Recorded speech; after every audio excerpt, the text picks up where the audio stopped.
الحمد لله وكفى وسلام على عباده الذين اصطفى أما بعد أعوذ بالله من الشيطان الرجيم بسم الله الرحمن الرحيم يا أيها الذين آمنوا اتقوا الله حق تقاته ولا تموتن إلا وأنتم مسلمون واعتصموا بحبل الله جميعا ولا تفرقوا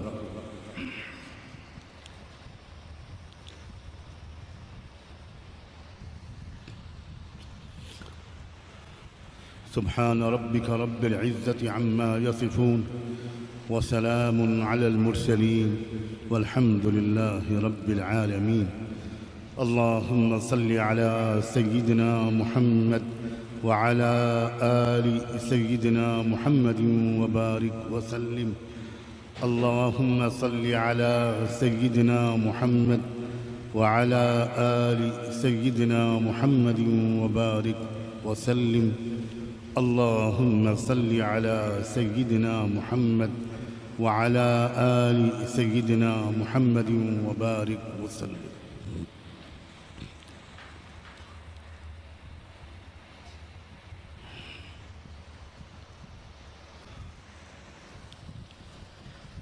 قرآن مجید تربیت کی کتاب ہے۔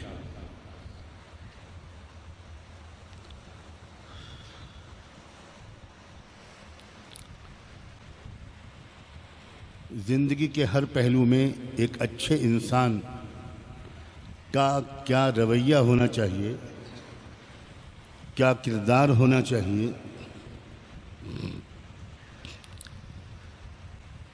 اس کی بہترین اور آسان اور مکمل اور فطری رہنمائی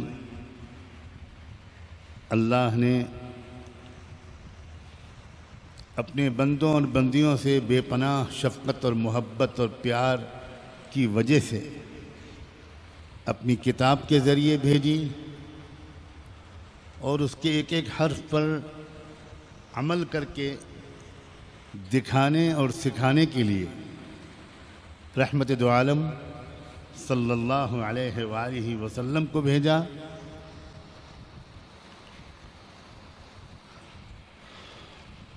اور آپ نے جو قرآن کی اصولوں کے مطابق اپنی زندگی کو خود گزار کر اور بہت شفقت اور پیار سے ایک ایک بات سمجھا کر اور سکھا کر جو امت تیار کی، ان میں جتنے لوگ آپ کے گھر کے اندر کے تھے، آپ کے خاندان، آپ کے قریبی اعزاء، آپ کی بیویاں، آپ کی بیٹیاں، آپ کے نواسے، یہ جتنے بھی لوگ گھر کے اندر کے تھے یہ بھی چمکے اور خوب چمکے، جن کو ہم حضرات اہل بیت کے نام سے یاد کرتے ہیں۔ اور جتنے لوگ، جتنے مرد اور جتنی عورتیں گھر کے باہر اس روشنی سے فیض یاب ہوئے اور اس نور ازلی سے جنہوں نے اپنی زندگیوں کو روشن اور منور کیا، ان کو ہم صحابہ اور صحابیات کہتے ہیں۔ ان میں سے ایک ایک کافی ہے اس بات کے لیے کہ ہم اس کو اپنا آئیڈیل بنا لیں، اپنا اسوہ، اپنا رہبر، اپنا محبوب اور اپنا قائد بنائیں۔ ان کی جو تربیت ہوئی تھی اور جس کی وجہ سے زندگی کے ہر پہلو میں یہ لوگ سب کے سب صحابہ، سب صحابیات اور سب اہل بیت ہم سب کے محبوب اور امام بنے، بلکہ انسانی تہذیبوں کے استاذوں کے استاذوں کے استاذوں کے استاذ بنے. یہ ایک بڑی جامع تربیت کے نتیجے میں بنے تھے. جو بات ان سے کہی جاتی تھی بس وہ اس کو سن کر فوراً اپنی زندگی میں ان باتوں کو اتارنے اور اپنی اصلاح و درستگی میں لگ جاتے تھے. ہمارا حال یہ نہیں ہے. افسوس یہ ہے کہ ہم بار بار سنتے ہیں, تھوڑی دیر کے لیے کچھ ارادہ ہمارے اندر پیدا ہوتا ہے, لیکن ہم میں سے اکثر لوگ, میں سب کے بارے میں نہیں کہتا, ہم میں سے اکثر لوگ اس کو کچھ دیر کے بعد, کچھ دنوں کے بعد بھول جاتے ہیں, اور ہماری بگڑی ہوئی پرانی عادت ویسے ہی کہ ویسے ہی بگڑی ہوئی پڑی رہتی ہے. اگر ہم بھی ذرا اس عادت کو بدل لیں اور یہ عادت ڈالیں کہ جو بات سنیں اس پر بڑی سنجیدگی کے ساتھ جائزہ لیں اپنے اندر کہ میرے اندر یہ خوبی ہے کہ نہیں ہے جو بیان ہوئی, یا یہ خرابی اور خامی جس کا تذکرہ آیا یہ میرے اندر کہیں ہے تو نہیں, اور پھر انسان پیچھے پڑ جائے جیسے ایک بیمار اپنی بیماری کے پیچھے پڑ جاتا ہے. کبھی آپ نے یہ اعلان نہیں سنا ہوگا کہ تمام بیمار خانقاہ نعمانیہ میں جمع ہو جائیں اور علاج کی ضرورت پر بیان ہوگا. کوئی دماغی مریض ہوگا تو وہ الگ بات ہے, وہ اس طرح کا اعلان کر سکتا ہے. بیماروں کو یہ سمجھانے کی ضرورت نہیں ہوتی, وہ تو کچھ ضرورت سے زیادہ ہی علاج کرتے ہیں. 8 کیپسول صبح, 18 گولیاں دوپہر, اور جس نے جو بتایا. یہ ہمارے ملک کی خصوصیت ہے کہ ہر رشتہ دار حکیم, ہر دوست ڈاکٹر, ہر محبت کرنے والا پروفیسر, ہر پڑوسی سرجن, اور جس کے پردادا کو کسی چورن سے فائدہ ہوا تھا وہ اس چورن کا آپ سے تذکرہ کرے گا, خود کھائے گا یا نہیں کھائے گا. یہ بات CID کو اس کی انکوائری کرنی پڑے گی. بیماری ایک فکر پیدا کر دیتی, ہر وقت انسان بہتر سے بہتر علاج کی کوشش میں لگا رہتا ہے.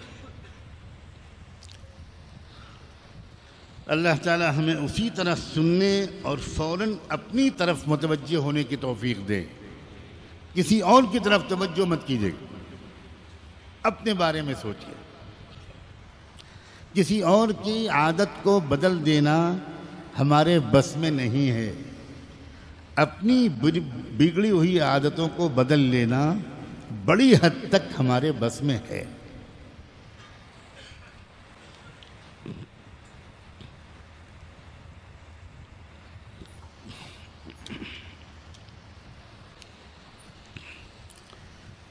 یہ آیت جو میں نے ابھی پڑھی ایک لمبا سلسلے آیات ہے. میں نے صرف آیت کا ایک حصہ شروع میں پڑھا تھا. ہوا یہ تھا کہ مدینہ منورہ میں 2 قبیلے تھے, قبیلے اوس اور قبیلے خزرج.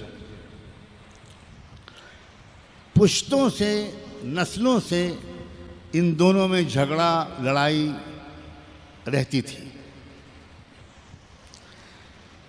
صلاۃ و سلام ہو رحمت دو عالم صلی اللہ علیہ وآلہ وسلم کی توجہ, ان کی صحبت, ان کی تربیت پر. ان کی تربیت کے نتیجے میں اور ایمان کی حقیقت کے حاصل ہو جانے کے نتیجے میں وہ ساری دشمنیاں دور ہو گئیں اور وہ بالکل بھائی بھائی بن گئے, جانثار دوست اور ساتھی بن گئے. اللہ تعالیٰ نے تو بڑے فخر کے ساتھ ان کا قرآن میں کئی جگہ تذکرہ کیا. ایک جگہ تو جب بہت زبردست مشکل مقابلے کے بعد اہل ایمان کو کامیابی ملی، فتح ملی، تو اللہ نے اپنے پیارے رسول کو مخاطب کرتے ہوئے قرآن میں ارشاد فرمایا هو الذی ایدک بنصرہ وبالمؤمنین وألف بین قلوبہم. اللہ ہی ہے جس نے اپنی مدد بھیج کر تم کو غلبہ نصیب فرمایا، تمہاری تائید فرمائی، اور تمہاری تائید تمہارے ساتھ دینے والے ایمان والوں کے ذریعے تم کو غلبہ نصیب فرمایا. اللہ اکبر. مقام کی بلندی دیکھو. اللہ اپنی غیبی مدد کے ساتھ صحابہ کی مدد کا ذکر فرمایا، اور پھر فرمایا وَأَلَّفَ بَيْنَ قُلُوبِهِمْ. اور یہ اللہ ہی ہے جس نے ان سب کے دلوں میں آپس میں شدید محبت پیدا کر دی. اب یہ دونوں قبیلے حضور کی صحبت کی وجہ سے شیر و شکر ہو گئے. یہ بات شیطان برداشت نہیں کر سکتا تھا، اور اس نے ایک اسکیم بنائی کہ کسی طرح ان دونوں کو پھر سے لڑایا جائے.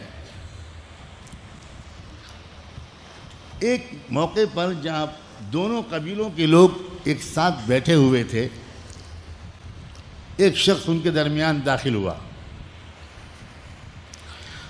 اور کچھ لوگوں سے پرانی رنجشوں اور پرانی لڑائیوں دشمنیوں کا تذکرہ چھیڑنا شروع کر دیا. اب ان کو بھی کچھ غصہ آنے لگا، انہوں نے بھی کچھ باتیں کرنی شروع کی. پہلے زبانیں چلیں ایک دوسرے کے خلاف، اور پھر دونوں طرف کے کچھ لوگوں نے ایک دوسرے کے اوپر ہاتھ اٹھا لیا، ہتھیار اٹھا لیے. اتنے میں آپ کو خبر ہوئی، اللہ کے رسول صلی اللہ علیہ وآلہ وسلم کو خبر ہوئی کہ میرے صحابہ اوس اور خزرج سے تعلق رکھنے والے میرے کچھ ساتھی، یہ آپس میں کچھ ان میں اختلاف پیدا ہو گیا ہے اور بات بڑھ رہی ہے. آپ فوراً جلدی سے تشریف لائیں. اور سنبھالا صورتحال کو، دونوں کو مخاطب کر کے آپ نے کچھ سمجھایا، اور آپ کو دیکھ کر اور آپ کی بات سن کر دونوں فریقوں نے فوراً محسوس کر لیا کہ یہ دراصل شیطان ہے جس نے ہم کو آپس میں پھر سے لڑا دیا. دونوں روئے، ایک دوسرے سے معافی مانگی اور گلے مل گئے. اس موقع پر یہ آیتیں اتری تھیں، یا ایھا الذین آمنوا اتقوا اللہ حق تقاتہ ولا تموتن الا وانتم مسلمون. اے ایمان والو، اللہ کے حق کے مطابق تقوی کے ساتھ زندگی گزارو، اور مرتے دم تک ایک ہی نسبت کو حاوی رکھنا، اور وہ یہ ہے کہ تم مسلم ہو، تم ایک امت کے فرد ہو. تم فلاں صوبے کے ہو، تم فلاں علاقے کے ہو، تم فلاں مسلک کے ہو، تم فلاں جماعت کے ہو، تم فلاں سلسلے کے ہو، یہ سب بھول جاؤ اور کلمے کی نسبت کو یاد رکھ کر ایک امت بن کر رہنا.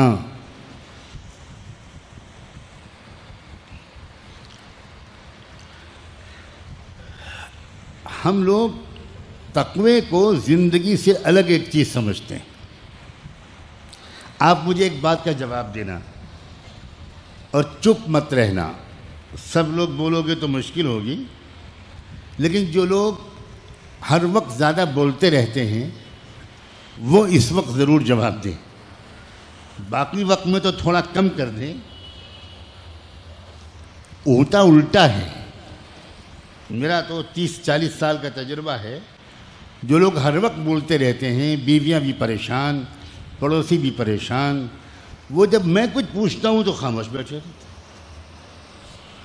حالانکہ میں کچھ کو تو پہچانتا بھی ہوں اور ان کو کھڑا بھی کر سکتا ہوں کہ بھائی ساری یہ جو پاور ہے یہ بیچاری بنت حوائی کے سامنے رہتی ہے. یہاں کیوں نہیں بولتے؟ میں ایک سوال کرنا چاہتا ہوں. جب تقوی کے لفظ آتا ہے تو ایک بوڑھا سا آدمی لاٹھی لے کر مسجد میں جاتا ہوا، یہ تصور ہوتا ہے کہ نہیں ہوتا؟ تقوی کے جب لفظ آتا ہے تو کوئی نوجوان ذہن میں آتا ہے، کوئی انجینئر، کوئی ڈاکٹر، کوئی پروفیشنل، کوئی وکیل، کوئی جج، کوئی بزنس مین، کوئی کھلاڑی. تقوی کو ہم نے ریٹائرمنٹ کے بعد کی چیز سمجھا ہے. 70 چوہے پہلے کھا لیں پھر حج کو چلیں گے. کیوں بھائی بولو، جواب تو دو یار. کوئی جواب ہی نہیں دیا. تقوی زندگی سے ریلیونٹ اور زندگی کے ہر مرحلے سے جڑا ہوا کوئی کیریکٹر ہماری سمجھ میں آتا ہے.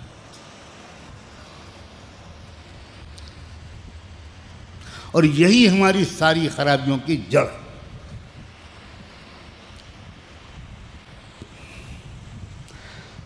تقوی کا تعلق بیڈ روم سے بھی ہے، تقوی کا تعلق کچن سے بھی ہے، تقوی کا تعلق دکان سے بھی ہے، تقوی کا تعلق کالج اور یونیورسٹی سے بھی ہے، تقوی کا تعلق کیش باکس سے بھی ہے، تقوی کا تعلق بینک اکاؤنٹ سے بھی ہے، تقوی کا تعلق کھیل کے میدان سے بھی ہے، تقوی کا تعلق نکاح کی محفل سے بھی ہے، تقوی کا تعلق سہاگ رات سے بھی ہے، تقوی کا تعلق دلہا اور دلہن کے جذبات سے بھی ہے،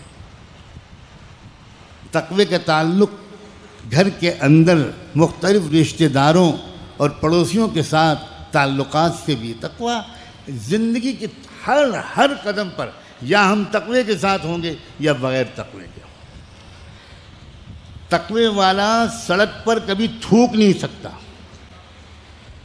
اور میں حجر اسود پر ہاتھ رکھ کے قسم کھا کے کہنے کو تیار ہوں کہ جس نے سڑک پر تھوکا اس کے تقوی میں کمی ہے، چاہے بہت لمبی داڑھی ہو.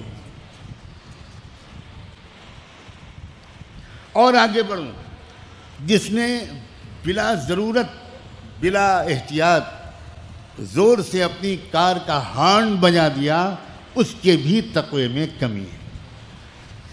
کیا سمجھ رہے ہیں ہم لوگ تقوی کو؟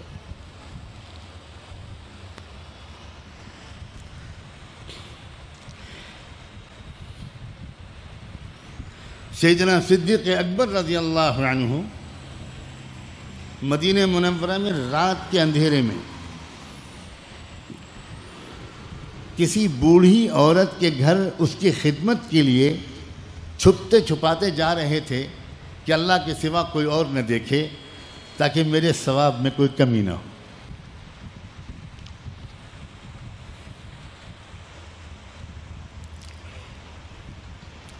ایک صاحب نے دیکھ لیا، غریب آئے تو پہچان لیا، اور یہ دیکھ کر حیران رہ گئے کہ حضرت صدیق اکبر اپنے ہاتھوں میں جوتے یا چپل لیے ہوئے تھے.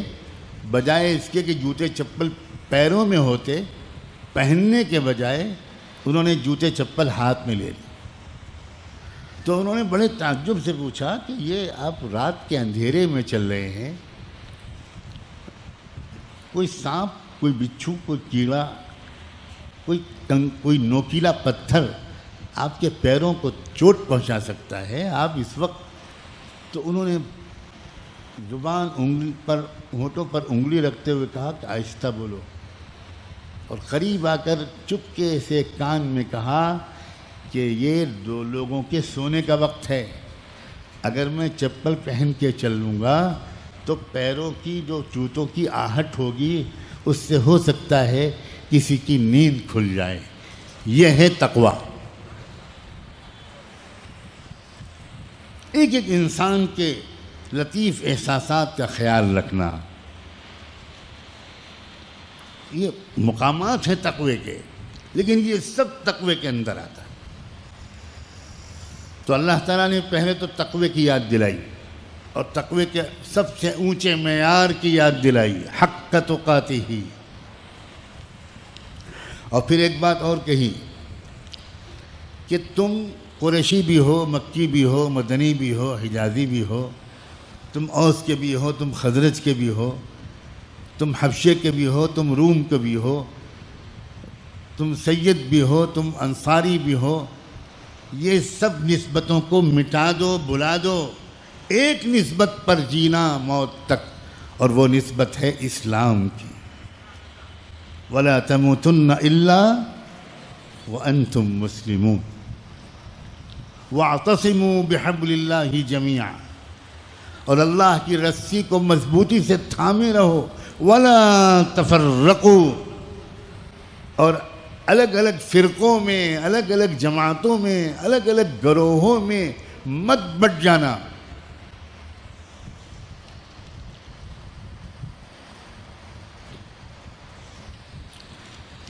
اس کا مطلب یہ ہوا کہ اگر ہمیں اپنی امت میں اتحاد پیدا کرنا ہے اور ضرور پیدا کرنا ہے تو ہمیں اپنے تقوی کو بڑھانا پڑے گا۔ آپس کی پھوٹ رائے کے اختلاف کی وجہ سے کبھی نہیں ہوتی، مسلک کے اختلاف کی وجہ سے بھی کبھی نہیں ہوتی، الگ الگ جماعتوں اور اداروں سے تعلق کی وجہ سے بھی کبھی نہیں ہوتی۔ آپس کی پھوٹ الگ الگ علاقوں، صوبوں، ریاستوں اور ملکوں، برادریوں اور زبانوں سے کی وجہ سے بھی کبھی نہیں ہوتی۔ آپس کی پھوٹ تقوی کی کمی کی وجہ سے ہوتی۔ آپس کی پھوٹ اپنے نفس پر قابو نہ ہونے کی عادت کی وجہ سے ہوتی ہے، بدگمانی کی وجہ سے ہوتی ہے، غیبت کی وجہ سے ہوتی ہے، حسد کی وجہ سے ہوتی ہے، دل کے ان مہلک برائیوں سے صاف نہ ہونے کی وجہ سے۔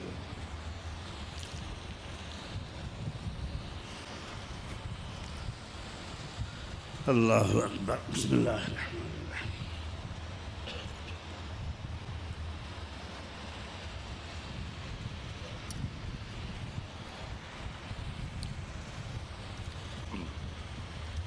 یہ میرے بہت پیارے اور محترم، محبت کے لائق، مختلف علاقوں سے آنے والے میرے بھائیوں اور بہنوں، اور دور دور تک اللہ کا شکر ہے کہ یہ آواز اس وقت پہنچ رہی ہے۔ مختلف ملکوں میں اللہ کے اچھے اچھے بندے اور بندیاں اس آواز کو سن رہے ہیں۔ میں ان میں سے ایک ایک کو پکار کر کچھ کہنا چاہتا ہوں، اور یہ اتنی اہم بات ہے کہ اگر میرے بس میں ہوتا تو میں آپ سب کے پاس الگ الگ آپ کے گھروں پہ جاتا، آپ کے دروازوں پر فقیروں کی طرح دستک، آپ کی دکانوں پر جاتا، آپ کے کھیتوں میں جاتا، اور آپ سے کہتا کہ 5 منٹ وقت فارغ کر کے اس فقیر کی بات کو سن لو۔ وہ بات یہ ہے کہ دوستوں، یہ امت بہت مشقت سے بنی ہے۔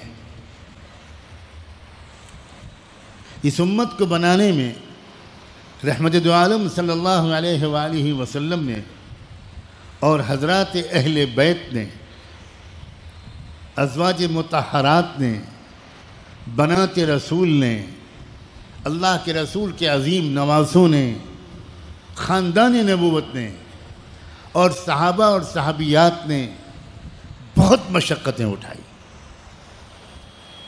بہت پاپڑ بیلے، بڑی قربانیاں دیں، مگر شیطان کی یہ مستقل کوشش ہے جو آج کل اپنے آخری انتہا کو پہنچی ہوئی ہے۔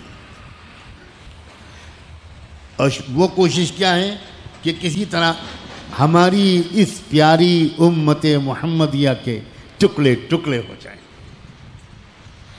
پہلے تو شیطان چپکے چپکے یہ کوشش کرتا تھا، اب تو کھل کر کہتا ہے کہ ہمارا منصوبہ ہے کہ ہم امت مسلمہ کو آپس میں توڑ ڈالیں گے۔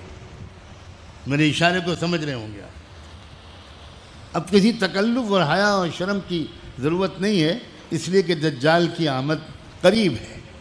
تو جس کے اندر شیطان کی جتنی روح موجود ہے، جس کا جتنا زبردست تعلق ہے، هل انبئكم على من تنزل الشیاطین تنزل على كل افاک اثیم، جو جتنا بڑا افاک ہے، جو جتنا بڑا اثیم ہے، وہ اتنی کھل کر شیطان کے منصوبوں کو بیان کر رہا ہے۔ اور یوں سمجھیے کہ اس کے ریڈیو اسٹیشن سے شیطان کی تقریریں نشر ہوتی رہتی۔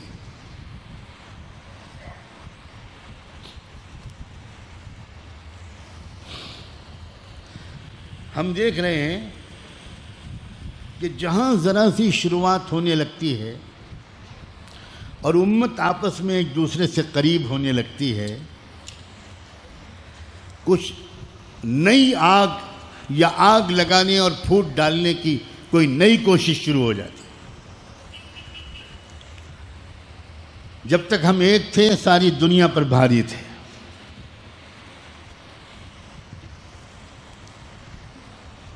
ایک مکان بھی پکا نہیں تھا، اللہ کے رسول کی مسجد بھی پکی نہیں تھی، مسجد میں چراغ تک نہیں جل پا رہا تھا، مگر دور دور تک ہدایت بھی پھیل رہی تھی، اور ان غریبوں کا مگر صاف دل پاک باز لوگوں کا رعب بھی دنیا کی بڑی سے بڑی طاقتوں پر چھاتا چلا جا رہا تھا۔ کوئی فرضی باتیں نہیں ہیں۔ ابو سفیان ایمان لانے سے پہلے کا جو ان کا قصہ ہے کہ وہ کاروبار اور تجارت کے لیے یورپ کے بعض علاقوں کے سفر میں گئے ہوئے تھے، ترکی کے بعض علاقوں کے سفر میں گئے ہوئے تھے۔ ترکی کا خود ایک حصہ یورپ میں، اس علاقے کو عربی میں روم کا علاقہ اس وقت کہا جاتا تھا۔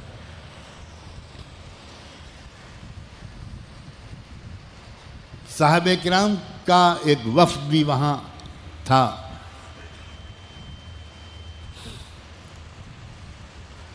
تو رومی بادشاہ نے ہرکیولس، جس کا نام تھا، عربی میں جس کو ہرقل کہتے ہیں،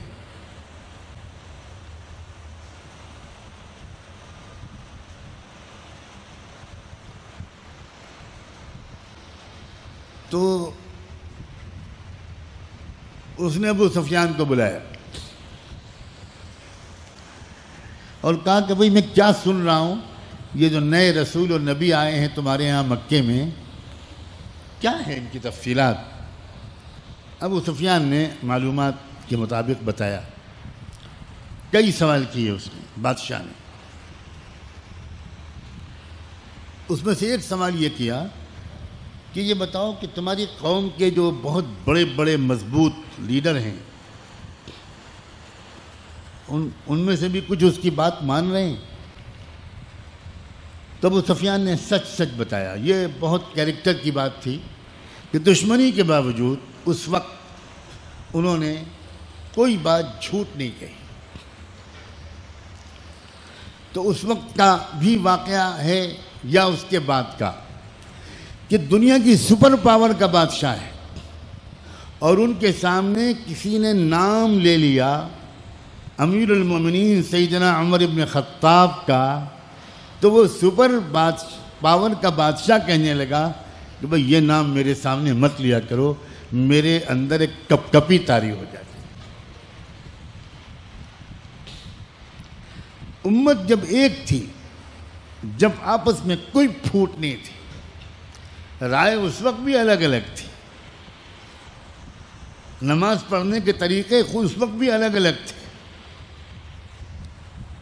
بہت سے مسائل میں رائے الگ الگ تھی، لیکن امت بالکل ایک تھی۔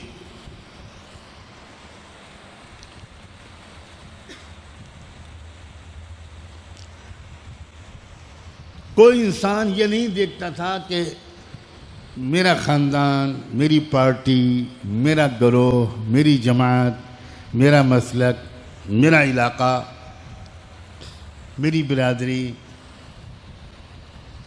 صرف یہ دیکھتا تھا کہ میرے اللہ اور میرے آقا محمد الرسول اللہ کیا چاہتے ہیں۔ امت تبھی بنتی ہے دوستو جب ہماری تمام وفاداریاں اللہ کے دین کے ساتھ ہو جائیں، اپنے رب اور اس کے بتائے ہوئے راستے کے ساتھ ہو جائیں، تبھی امت بنتی ہے۔ جب ہماری تمام وفاداریاں حق اور سچائی کے ساتھ ہو جائیں، جو ہم کو نظر آئے کہ یہ حق ہے ہم اس کا ساتھ دیں، چاہے ہمارے گھر والے کچھ دوسری رائے رکھتے ہوں، چاہے ہمارے اپنے لوگ کچھ اور رائے رکھتے ہوں، لیکن حق اور سچ کا ساتھ دینا یہ کلمے کا بنیادی تقاضا ہے۔ کوئی شخص بھی اگر کسی دوسری قوم کو، برادری کو، ذات کو، علاقے کو غیر سمجھتا ہے دوستو، وہ امت کو چھری سے ذبح کرتا ہے۔ اسے اندازہ نہیں ہے کہ وہ اپنے رویے سے کتنا نقصان پہنچا رہا ہے۔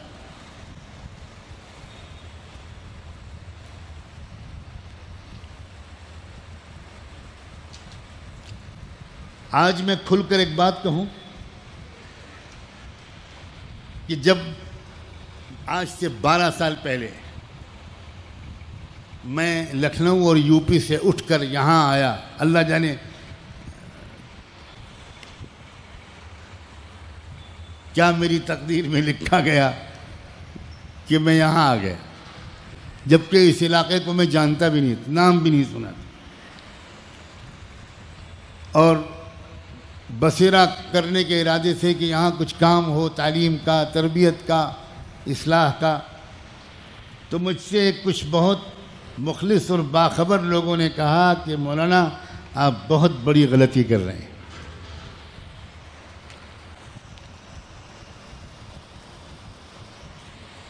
بہت بڑی غلطی کر رہے ہیں،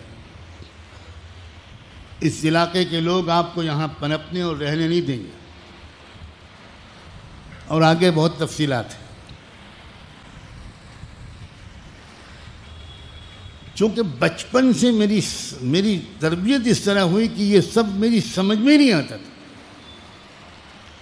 تو میں سمجھا کہ شاید اس علاقے کے غیر مسلموں کی طرف ان کا اشارہ ہے، کہ شاید اس علاقے میں کچھ تشدد زیادہ ہے، تعصب زیادہ ہے، شاید اس کی وجہ سے کہہ رہے ہیں۔ میں نے کہا بھائی میرا تو حال یہ ہے کہ میرا ٹوٹا پھوٹا جو بھی کام میں کر رہا ہوں وہ مسلمانوں میں جتنا ہو سکتا ہے اتنا کر رہا ہوں، اور اگر مسلم برادران وطن میں بھی جو ہو سکتا ہے میں کر رہا ہوں۔ میرا تو اچھا خاصا تعارف ان کے اندر موجود ہے، انشاءاللہ ان سے بھی میری دوستی ہو جائے گی، آپ گھبرائیں نہیں۔ انہوں نے کہا نہیں، ان کے بارے میں ہم آپ سے نہیں کہہ رہے ہیں، ان سے آپ کو کوئی نقصان نہیں پہنچے گا، ہمارا اشارہ تو اس طرف ہے کہ آپ یو پی کے ہیں، یہ کوکن کا علاقہ ہے، یہ آپ کو برداشت نہیں کرے گا۔ اللہ کا شکر ہے، میں نے کہا انشاءاللہ، جانتے ہو مجھے کوکن کی تاریخ میں نے پڑھی ہے، مجھے اس علاقے سے شدید محبت ہے، صحابہ کے قدم سب سے پہلے یہیں آئے تھے۔ کوئی وجہ ہے کہ جس کی وجہ سے صحابہ کے قدم سب سے پہلے تھانے کے علاقے میں آئے اور پھر گجرات کے علاقے میں آئے، اور مجھے بچپن سے کوکن سے، گجرات سے محبت ہے۔ مولانا یونس صاحب اللہ ان کو کے درجے بلند کرے، وہ 2 مرتبہ نظام الدین مرکز میں انہوں نے مجھ سے کہا مولانا آپ کو تو ہمارے علاقے کوکن میں ہونا چاہیے، یہ ان کی کرامت ہے۔ 2-4 واقعات کی وجہ سے لوگ سب کے بارے میں بری رائے بنا لیتے ہیں اور آدمی متاثر ہو جاتا ہے۔ نہیں، بالکل نہیں، دنیا کے اکثر لوگوں میں کوئی برائی نہیں ہوتی، ایک دو لوگ ہوتے ہیں جو برائی کو ابھار دیتے ہیں، اور وہ تو ہر جگہ ہوتے ہیں۔ اپنے خاندانوں اور گھروں میں بھی ہم کو نہ جانے کن حالات سے بسا اوقات گزرنا پڑتا ہے۔ امت بننے کے لیے اور اللہ کی مدد شامل حال کر لینے کے لیے یہ کافی نہیں ہوتا کہ ہم میں نماز ہو۔ یہ میں جو الفاظ سنا رہا ہوں یہ میرے اپنے نہیں ہیں، جو لوگ واقف ہیں ان کی سہولت کے لیے کہتا ہوں کہ یہ پورا جملہ جو میں اب بولنے جا رہا ہوں یہ حضرت جی مولانا یوسف صاحب رحمۃ اللہ علیہ کے آخری بیان کے جملے ہیں، جو ان کا آخری بیان زندگی میں ہوا ہے، جس میں ہی ان کو ہارٹ اٹیک ہوا اور اسی کے چند منٹ کے بعد ان کا انتقال ہوا۔ یہ آخری بیان کے جملے ہیں کہ امت ہونے کے لیے اور اللہ کی مدد شامل حال ہونے کے لیے صرف یہ کافی نہیں ہے کہ ہم میں نماز ہو، ذکر ہو، مدرسہ ہو، داڑھی اور کرتا پاجامہ ہو، اور آگے چل کر انہوں نے کہا تھا کہ سیدنا علی ابن ابی طالب کرم اللہ وجہہ، ان پر ہمارے ماں باپ قربان، ان کو قتل کرنے والا جو ابن ملجم تھا وہ ایسا نمازی اور ذاکر و شاغل انسان تھا کہ جب اس کو سزا میں قتل کرتے وقت غصے میں بھرے لوگوں نے اس کی زبان تک کاٹ لینی چاہیے، تو اس نے کہا سب کچھ کرو لیکن میری زبان مت کاٹو تاکہ میں آخر وقت تک، زندگی کی آخری سانس تک اللہ کا ذکر کرتا رہوں۔ سمجھو یہاں آپ کس لیے آتے ہو؟ میں بار بار یہ بات عرض کر رہا ہوں، صرف تسبیح کے کچھ کلمے سیکھنے کے لیے آنے والے اپنے ارادے کو ٹھیک کریں۔ ہمیں اچھا انسان اور آدمی بننا ہے، ہمیں اپنے اخلاق کو، اپنے معاملات کو، ایک دوسرے پر پڑنے والی ہماری نگاہ کو، اس کو بدلنا ہے۔ آج کی بڑی مصیبت یہ ہے کہ کرتا پہن لیا، پاجامہ پہن لیا، داڑھی رکھ لی، ٹوپی لگا لی اور ہم بڑے دیندار بن گئے۔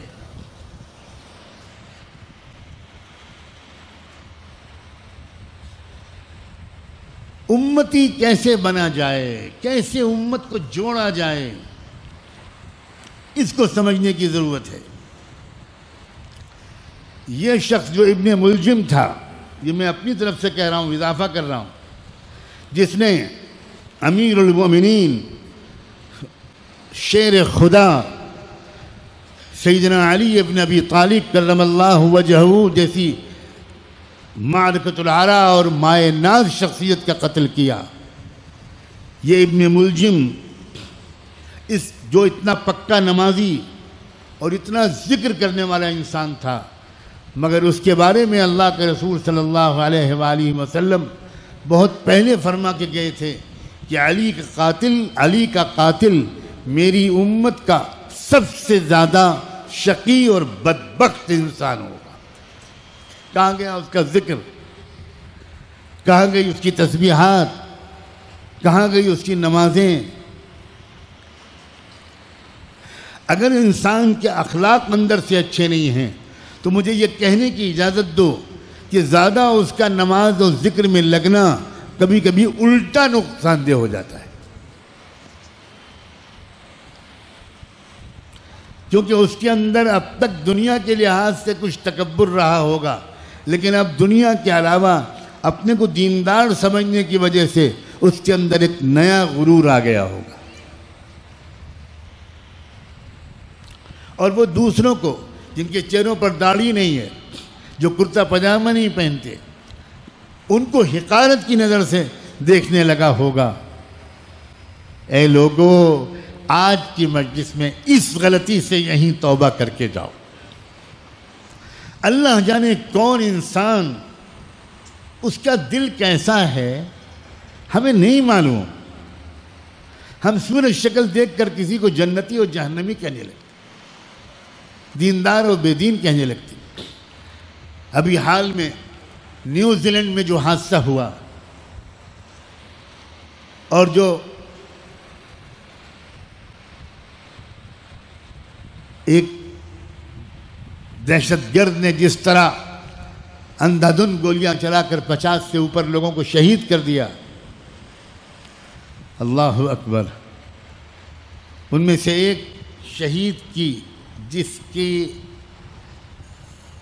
کی بیوی شہید اور اس کا بیٹا دونوں شہید ہوئے، ایک باپ بیٹے دونوں شہید ہوئے. اس کی بیوی کو جب نیوزی لینڈ کی ٹی وی کے چینل والوں نے انٹرویو لینا شروع کیا، اللہ اکبر، اس عورت نے، اس غمزدہ عورت نے جس کی زندگی تاریک ہو گئی، شوہر بھی شہید، بیٹا بھی شہید، اس نے اس انٹرویو لینے والی عورت سے یہ کہا کہ میرا دل غمگین بہت ہے لیکن میرے دل میں بہت سکون ہے. تو اس عورت نے حیرت سے پوچھا کہ کیسے سکون ہے؟ You have lost your husband and you lost your son. اب کوئی ہے ہی نہیں آپ کی فیملی میں، آپ کہہ رہی. اس نے کہا مجھے سکون اس وجہ سے ہے کہ جو ہوا میرے رب کی مرضی سے ہوا. اور اس نے سر جھکاتے ہوئے کہا I bow my head، میں اپنا سر جھکاتی ہوں، میں اپنے رب کی مرضی پر راضی ہوں. اللہ اکبر. ٹیلی ویژن کا انٹرویو لینے والی عورت اپنے آنسوؤں کو قابو میں نہیں رکھ سکی، رونے لگی.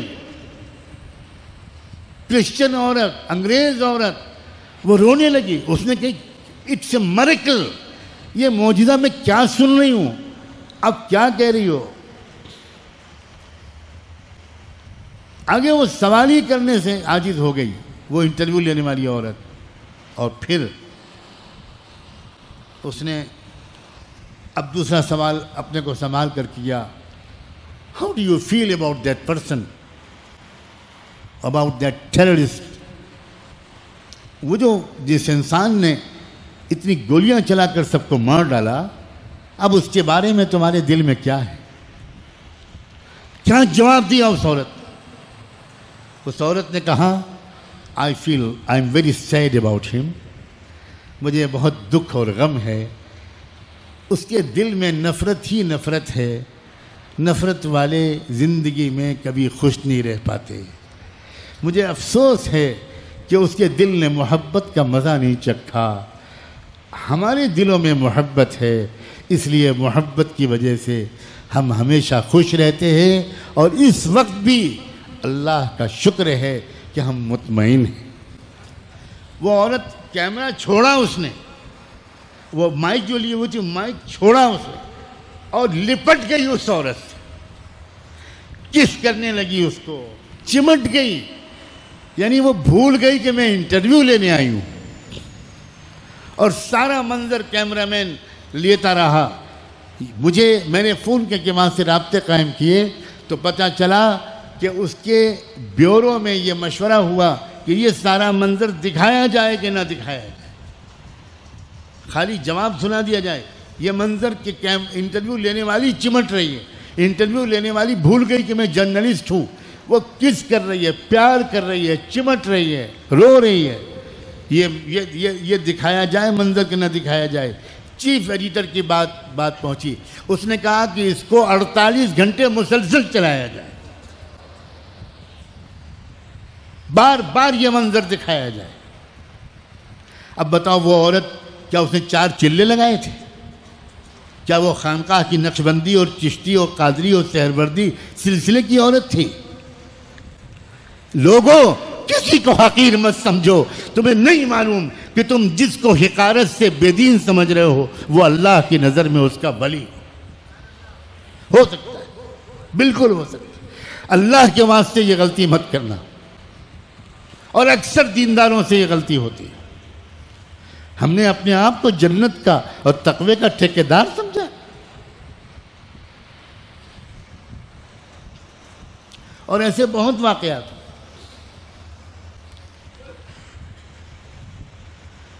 اللہ اکبر و کبیرہ. ابھی کل مجھے کسی نے یا پرسوں ویڈیو بھیجا نیوزی لینڈ سے.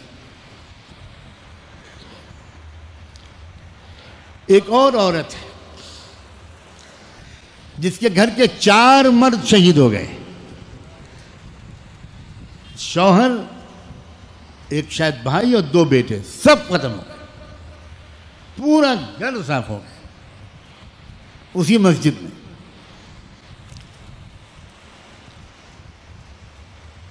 اور جواب میں عورت کیا کہہ رہی ہے؟ ایک چینل پر اس سے پوچھا جا رہا ہے تو اس نے کہا کہ میرے گھر میں اسی دن رات میں یہ گفتگو ہو رہی تھی کہ ہمارے اعمال جنت میں جانے کے لائق نہیں ہیں۔ We are too late to turn to our Allah. وہ سب انگریزی بولنے والے لوگ ہیں۔ We are too late. We must turn to our Allah. We must change our lifestyle. ہمارے گھر میں رات میں یہ بات ہو رہی تھی کہ ہم لوگوں نے اللہ کے حکموں پر عمل کرنے میں بڑی کوتاہی کی، ہمیں اب زندگی کو بدل دینا چاہیے۔ تو اس عورت نے کہا کہ میرے شوہر اور بیٹوں نے اور میں نے بھی ایک دوسرے کے ہاتھ پر رکھ کر عہد کیا کہ ٹھیک ہے، ٹمارو از فرائیڈے، کل جمعے کے دن ہم اپنی زندگی کو بالکل بدل ڈالیں گے، میں حجاب کروں گی اور سب لوگ بالکل اللہ کے حکموں پر چلیں گے۔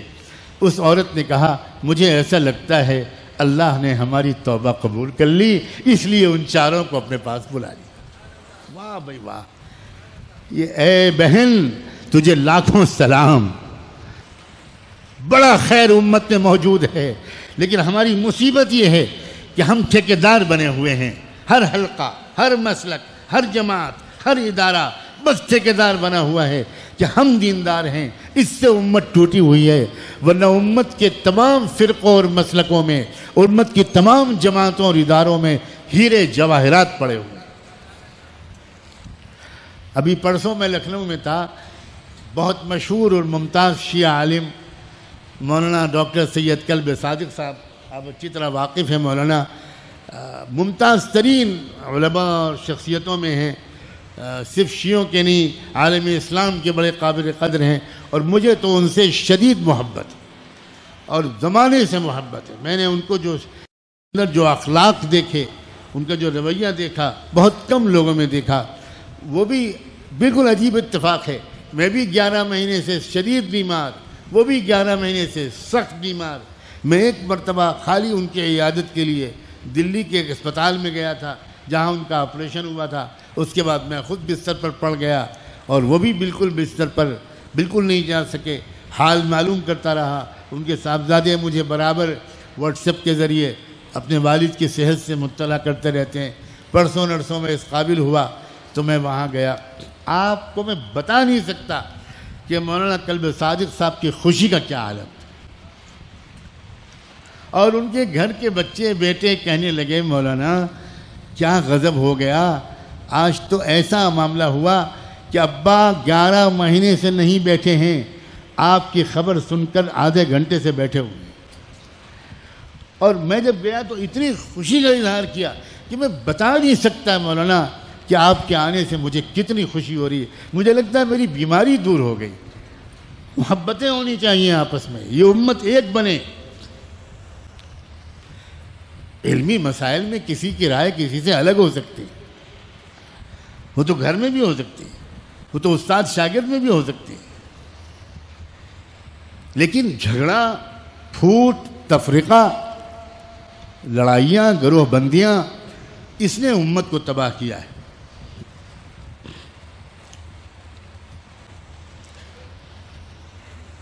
اپنے طلبہ کی مدد کے لیے کہتا ہوں، غور سے سنو بچوں، دھیان لگا کر سنو، ایسے مجلسوں میں غفلت سے مت بیٹھا کرو۔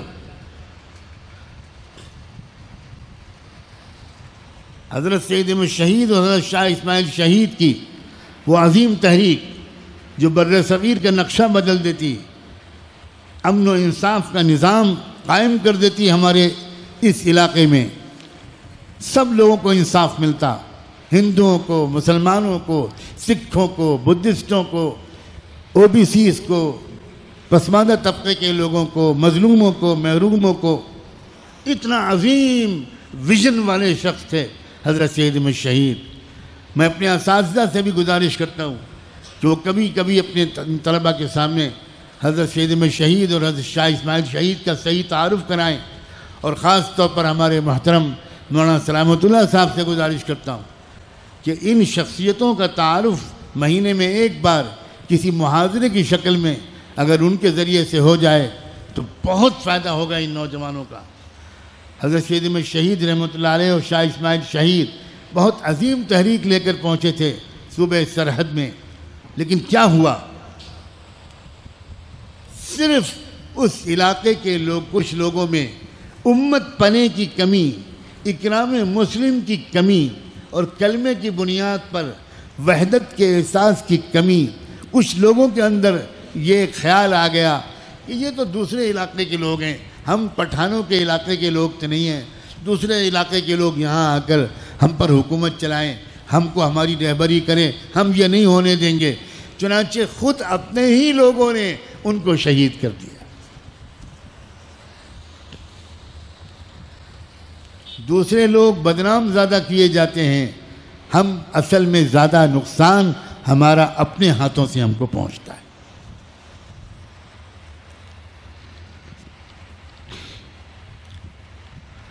میں پھر دہراتا ہوں، ہماری اخلاق، ایک دوسرے کے ساتھ ہمارا رویہ، ہمارے دل کی کشادگی، یہ چیزیں ہیں جو ہم کو ایک امت بنائیں گی۔ اپنے دل کو بڑا کرنا پڑے گا، ہر قسم کی عصبیت سے، ہر قسم کی تنگی سے اپنے دل و دماغ کو ہمیں پاک کرنا ہوگا۔ کریں گے؟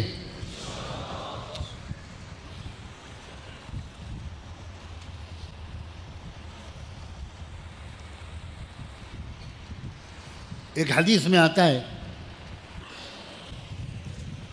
رحمت دو عالم صلی اللہ علیہ وآلہ وسلم نے فرمایا کہ قیامت کے دن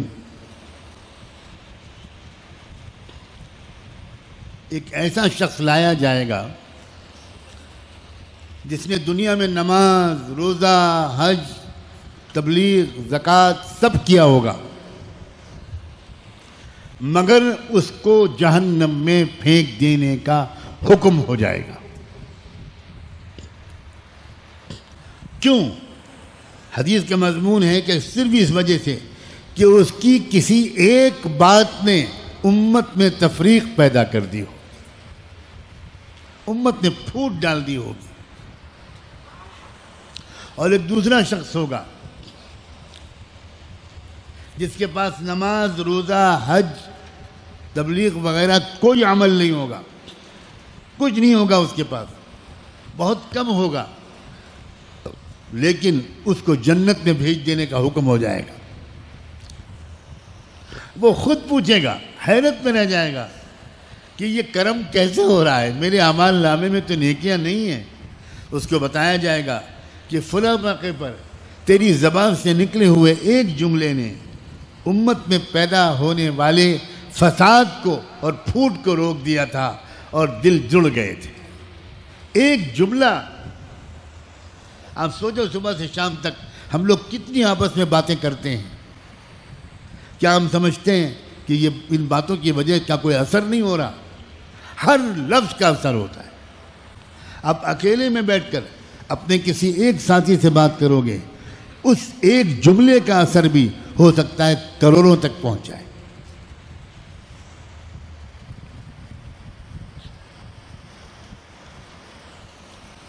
جو آیتیں میں نے شروع میں پڑھی تھی،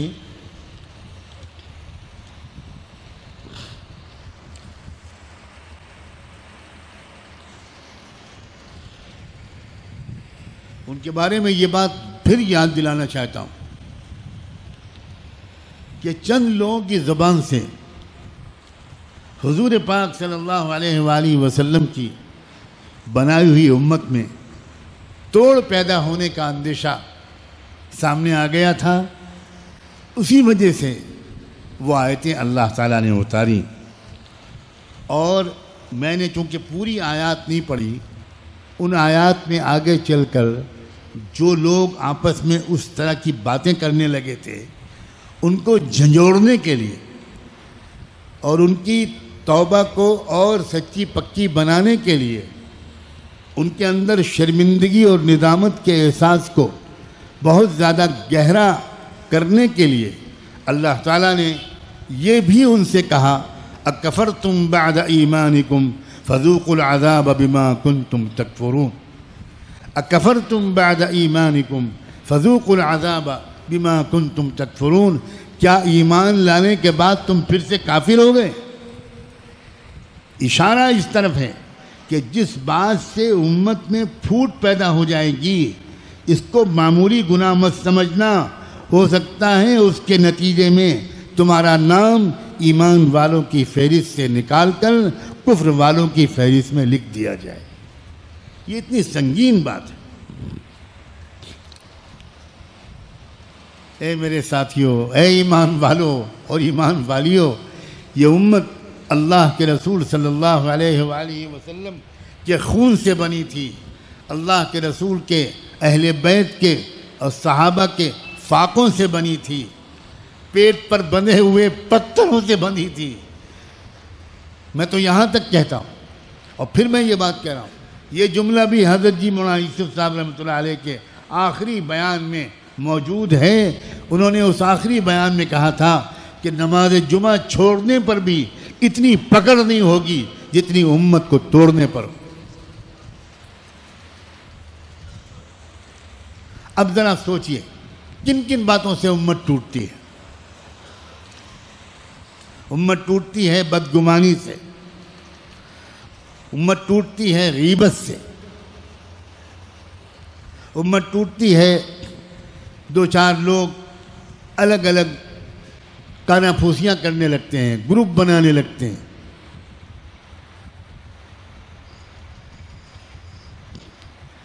لا خیر فی کثیر من نجواہم،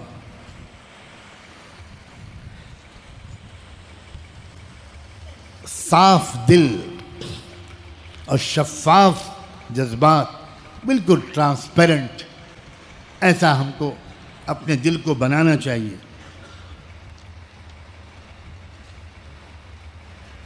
جس محنت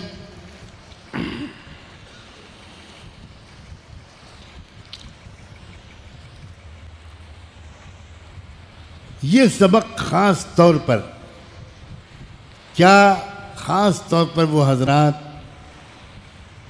جو یہاں آ کر سلسلے میں داخل ہو چکے ہیں یا ہونے کا ارادہ رکھتے ہیں، کیا آپ خاص طور پر اس چیز کو اپنائیں گے جس کا آج مذاکرہ ہوا ہے؟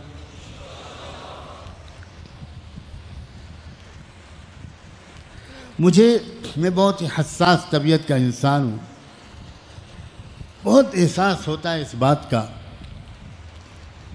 کہ اصلاح کے کسی بھی طریقے سے حقیقی اور مکمل اصلاح ہوتی ہوئی اس دور میں نظر نہیں آ رہی۔ یہ بہت زخمی کرتا ہے یہ احساس دل کو۔ آپ بیعت ہو گئے اور مان لیجئے آپ نے معمولات کی پابندی شروع بھی کر دی۔ اول تو بہت کم لوگ ہیں جو معمولات کی پابندی کرتے ہیں، اکثر لوگ معمولات کی پابندی کرتے ہیں، لیکن مان لیجئے میں ان کے بارے میں کہہ رہا ہوں کہ معمولات کی پابندی آپ نے شروع کر دی۔ آپ روز تلاوت بھی کرنے لگے، آپ روز درود شریف کی تسبیح بھی پڑھنے لگے، آپ روز استغفار کی تسبیح بھی پڑھنے لگے، آپ روز مراقبہ بھی کرنے لگے۔ بہت مبارک ہے، بہت مبارک ہے۔ مگر میری گزارش ہے اپنے ان سارے لوگوں سے کہ اب آپ دیر مت کیجیے، اپنے اخلاق کو درست کرنے میں دیر مت کیجیے، اپنے معاشرت، رہن سہن، گھر کے لوگوں کے ساتھ تعلقات، پڑوسیوں کے ساتھ تعلقات، عام انسانوں کے ساتھ تعلقات، اور اپنے اندر کے جذبات کو ٹٹولیے۔ میرے اندر علاقائی تعصب تو نہیں ہے، میرے اندر جماعتی تعصب تو نہیں ہے، میں کسی ایک پارٹی کا خاص آدمی تو نہیں بن گیا۔ ان چیزوں کو بھی اب دیر نہ کیجیے ان کی اصلاح کرنے میں۔ ایک حدیث نظر سے گزری ابھی پرسوں جمعے کے دن، اس حدیث میں اللہ کے رسول صلی اللہ علیہ وآلہ وسلم کا یہ ارشاد گرامی نقل ہوا ہے کہ اگر تمہارا پڑوسی یہ کہنے لگے کہ تم اچھے انسان ہو، اچھے آدمی ہو، تو حضور نے فرمایا پھر میں بھی گواہی دوں گا کہ تم اچھے آدمی ہو۔ اللہ اکبر، سبحان اللہ۔ اچھا نیک بننے کے کیا علامتیں ہیں، اس کو بار بار کہنے کی کوشش کرتا ہوں۔ کسی طرح مجھ کو یہ بتا کر، سچے احوال بتا کر میرے دل کا بوجھ ہلکا کر دیا کیجئے کہ الحمدللہ اب میرا غصہ کم ہو گیا، اب میرے اخلاق اچھے ہو گئے، اب میں نے اپنے پڑوسی سے معافی مانگ لی، اب میں اپنی گھر میں ہنستا مسکراتا ہوں، بیوی کو خوب محبت دیتا ہوں، ڈانٹ ڈپٹ جو میرے اندر پہلے مزاج میں تھی وہ ختم ہو گئی۔ یہ بتائیے، خواب نہ سنائیے، اس سے تو ذرا مجھے محفوظ ہی رکھیے۔ نہ میں خواب دیکھتا ہوں نہ دکھانا چاہتا ہوں۔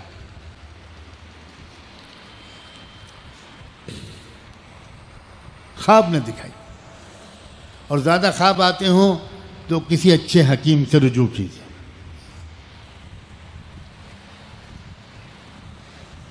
یہ بتائیے،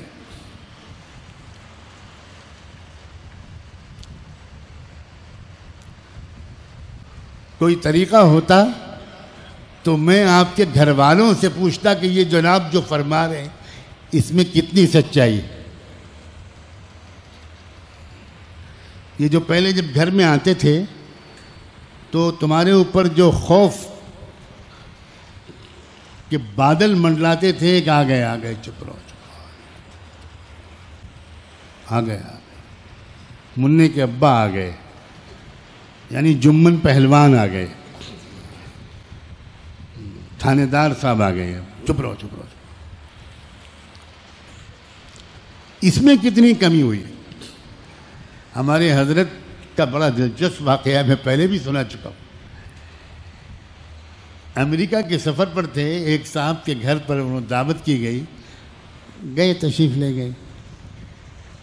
جب کھانا وانا ہو گیا تو وہ گھر کے مالک صاحب میزبان نے حضرت سے گزارش کی کہ حضرت میں بیعت ہونا چاہتا ہوں، مجھے بیعت کر لی۔ فرمایا بہت اچھا، ہو گئے بیعت۔ اس کے بعد حضرت اپنے وطن واپس گئے۔ اگلے سال اتفاق سے پھر سفر ہوا، اسی ملک کا، اسی شہر کا، تو انہوں نے پھر گھر پہ بلایا، پھر گھر پہ گئے۔ جب کھانا وانا ہو گیا تو انہوں نے آ کر کہا کہ حضرت میری اہلیہ بیعت ہونا چاہتی۔ تو حضرت نے مسکراتے ہوئے پوچھا کہ بھئی میں تو پچھلے سال بھی آیا تھا، آپ اکیلے بیعت ہوئے تھے، تو وہ اس وقت کیوں بیعت نہیں ہوئی؟ ان کا وہ پردے کے پیچھے حضرت بیٹھی ہیں، وہی وجہ بتائیں گی۔ تو حضرت نے کہا ٹھیک ہے، ان سے کہو بتائیں۔ ان کا حضرت یہ جب آپ سے بیعت ہوئے تو میں نے اس وقت بیعت ہونے کا فیصلہ اس لیے نہیں کیا کہ میں دیکھنا چاہتی تھی کہ یہ کچھ سدھرتے بھی ہے کہ نہیں۔ اگر یہ سدھر گئے تب تو میں سمجھوں گا کہ یہ سچے پیر ہیں۔ میرے شوہر کو جس نے بدل دیا، ان کا کہ یہ اتنے جلالی انسان تھے کہ ان کے گھر میں آنے سے پہلے میری دل کی دھڑکن تیز ہو جاتی تھی اور جلدی جلدی باتھ روم جانا پڑتا تھا، کیونکہ آتے ہی ڈانٹنا چلانا شروع کر دیتے۔ تو میں نے سوچا کہ دیکھیں اگر یہ ان کی عادت سدھر گئی تب میں سمجھوں گی کہ ہاں یہ اصلاح کا راستہ ہے۔ تو حضرت فرمایا پھر کیا ہوا؟ ان کا حضرت اب تو دنیا میں ان سے زیادہ نرم کوئی ہے ہی نہیں، اب تو میرا دل چاہتا ہے یہ ڈیوٹی سے 2 گھنٹے پہلے گھر آ جائیں۔ اور یہ کبھی فون نہیں کرتے تھے مجھے، اب مجھے 3-4 دفعہ پوچھتے ہیں how are you, I miss you, I love you. تو بیویاں جو متاثر ہوں گی وہ اس سے متاثر ہوں گی. جناب آپ کی داڑھی 1 میٹر کی ہو جائے بیویاں متاثر نہیں ہوں. آپ کی تہجد 8 گھنٹے کی ہو جائے اس سے بھی بیویاں متاثر نہیں ہوں. تھوڑی ناراضی ہو جائیں گی کہ بس تہجد ہی پڑھتے رہو, ہمارا حق نہ ادا کرو. بیویاں متاثر اس سے ہوں گی کہ بھئی کیا اخلاق ہیں, میرا کتنا درد اور خیال ہے. اور جو لوگ اپنے گھر والوں کا خیال نہیں رکھ سکتے وہ دوسروں کا کیسے خیال رکھیں. تو دل کی نرمی, دل کی کشادگی, اور پھر اس سے آگے بڑھ کر ایک امت ہونے کی نزاکتوں کا احساس. اس وقت افسوس یہ ہے کہ امت کے فرقے اور جماعتوں میں پھوٹ در پھوٹ بڑھتی چلی جا رہی. دیکھ مسجد میں شکستے رشتے تسبیح شیخ, دیکھ مسجد میں شکستے رشتے تسبیح شیخ, اور بت کدے میں برہمن کی پختہ زناری بھی دیکھ.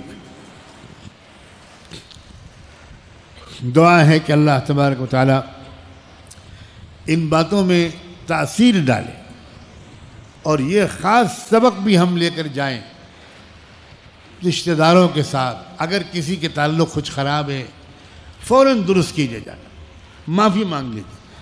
آپ کی غلطی نہ ہو تب بھی معافی مانگ لیجیے. صلاۃ و سلام ہو اللہ کے رسول پر. وہ تو یہ سلیقہ سکھا گئے, صل من قطعک واعف عمن ظلمک, جو تم سے تعلق توڑے اس سے تعلق جوڑو. واعف عمن ظلمک, جو تمہارے ساتھ زیادتی کرے اسے معاف کرو, معاف کرو. ایک اور بات بتاؤں, اگر ہم نے کسی زیادتی کرنے والے کو معاف کیا تو اس کا سب سے شاندار انعام یہ ملے گا کہ اللہ ہمارے گناہ معاف کر دے. کمال ہے, کتنا آسان سبق ہے. الا تحبون ان یغفر اللہ لکم, الا تحبون ان یغفر اللہ لکم. حضرت سیدنا صدیق اکبر رضی اللہ عنہ, بہت سے لوگ تھے جن کی غربت کی وجہ سے کفالت کرتے تھے حضرت سیدنا صدیق اکبر, پورا خرچہ ان کا اٹھاتے تھے. اس میں ایک صاحب تھے جو کچھ پروپیگنڈے سے متاثر ہوئے, یہودیوں اور منافقوں کے پروپیگنڈے سے متاثر ہوئے, اور ام المومنین سیدہ عائشہ صدیقہ رضی اللہ عنہا کے بارے میں کچھ غلط سلط باتیں ان کے بھی ذہن نے قبول کر لی, اور انہوں نے بھی 2-4 لوگوں سے شاید اس کا تذکرہ کر دیا. اب سیدنا عائشہ صدیقہ ایسی پاک دامن عورت جن کی پاک دامنی کا اعلان اللہ نے خود قرآن میں کیا,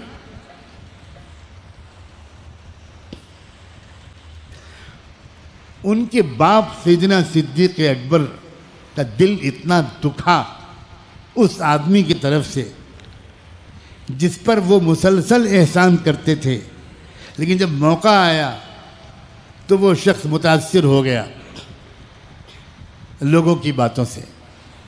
تو صدیق اکبر نے یہ فیصلہ کر لیا کہ جو میں اس کو خرچہ دیا کرتا تھا اب بند, یہ آدمی اس لائق نہیں ہے کہ اس کے ساتھ اتنا اچھا سلوک کیا جائے.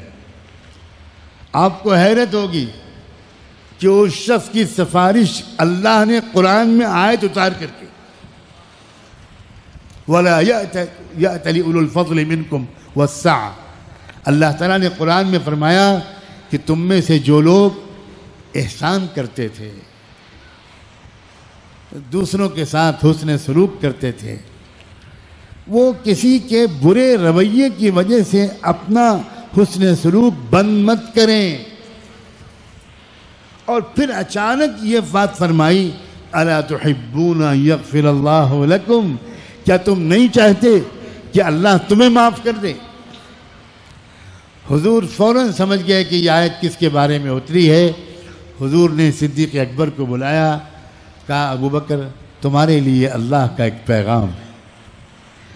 ابو بکر کی چیخ نکل گئی، اللہ کے رسول میرے لیے اللہ کی طرف سے پیغام ہے، فرمائیے سنائیے۔ جیسے ہی آیت پڑھی اور یہاں تک حضور پہنچے کہ الا تحبون ان یغفر اللہ لکم، کیا تم نہیں چاہتے کہ اللہ تمہیں معاف کرے؟ صدیق اکبر گھٹنے کے بل بیٹھ گئے اور حضور سے کہا حضور آپ گواہ رہیے گا کہ میں چاہتا ہوں کہ اللہ مجھے معاف کر دے، اور حضور گواہ رہیے گا کہ میں نے خرچہ بند کر دینے کا جو فیصلہ کیا تھا میں واپس کرتا ہوں، میں برابر خرچہ دیتا رہوں گا۔ میں سمجھ گیا کہ اللہ مجھ سے کیا کہنا چاہتے۔ سلام ہو صحابہ پر، سلام ہو اہل بیت پر، سلام ہو امہات المؤمنین پر، ہزاروں سلام ہو محمد مصطفیٰ احمد مجتبیٰ صلی اللہ علیہ وآلہ وسلم پر، اور اللہ ہم سب کی جوتیوں کی برکت سے ہمیں بھی اچھا انسان بنا دے۔ بس آج جو بات مجھے عرض کرنی تھی اس مجلسی گفتگو کی شکل میں وہ یہیں پر مکمل ہوتی ہے، لیکن انشاءاللہ ابھی دعائیہ کلمات بیعت کے کلمات بھی پڑھائے جائیں گے۔ کچھ حضرات آئے مجھے کل شام ملے بھی تھے جو بیعت ہونے کے ارادے سے آئے ہیں، بیعت کے کلمات بھی پڑھائے جائیں گے اور انشاءاللہ دعا بھی ہوگی۔ اللہ تعالیٰ سب سے پہلے میں آپ سب کا اور ان سب لوگوں کا شکر ادا کرنا چاہتا ہوں جنہوں نے میری صحت و شفا کے لیے دعا کی ہے۔ آپ یقین مانیں یہ صرف دعاؤں کا نتیجہ ہے کہ میں آپ کے سامنے پھر حاضر ہوں۔ ابھی میری بیماری کا سلسلہ کافی باقی ہے، پہلے سے کچھ بہتری ہوئی ہے، اور میرے ڈاکٹروں کی سخت ترین کچھ تاکیدیں ہیں، اور وہ اتنے مخلص ڈاکٹر ہیں کہ ہر 1-2 گھنٹے میں مجھے میسج بھیجتے ہیں، میری فکر رکھتے ہیں، آپ کتنی دیر بیٹھے، اتنی دیر نہیں بیٹھنا چاہیے، لمبی نشست مت اختیار کیجئے، زیادہ ابھی سفر بالکل مت کیجئے، وغیرہ وغیرہ۔ تو میرے ذمہ یہ لازم ہے کہ آپ سب نے اور لاکھوں لوگوں نے، بہنوں نے، بیٹیوں نے کیسی دعائیں کی ہیں، واللہ میں اس لائق نہیں ہوں، لیکن میں آپ سب کا فرداً شکریہ ادا کرتا ہوں۔ میرے مدرسے کے بچوں نے دعائیں کی ہیں، تہجد میں اٹھ کر دعائیں کی ہیں، روزے رکھ کر دعائیں کی ہیں، بہت لاکھوں لوگوں نے، معلوم نہیں کہاں کہاں کی خبریں آتی ہیں، اور غیر مسلم بھائیوں اور بہنوں نے اپنے اپنے طریقے پر میری صحت یابی کی دعائیں کی ہیں۔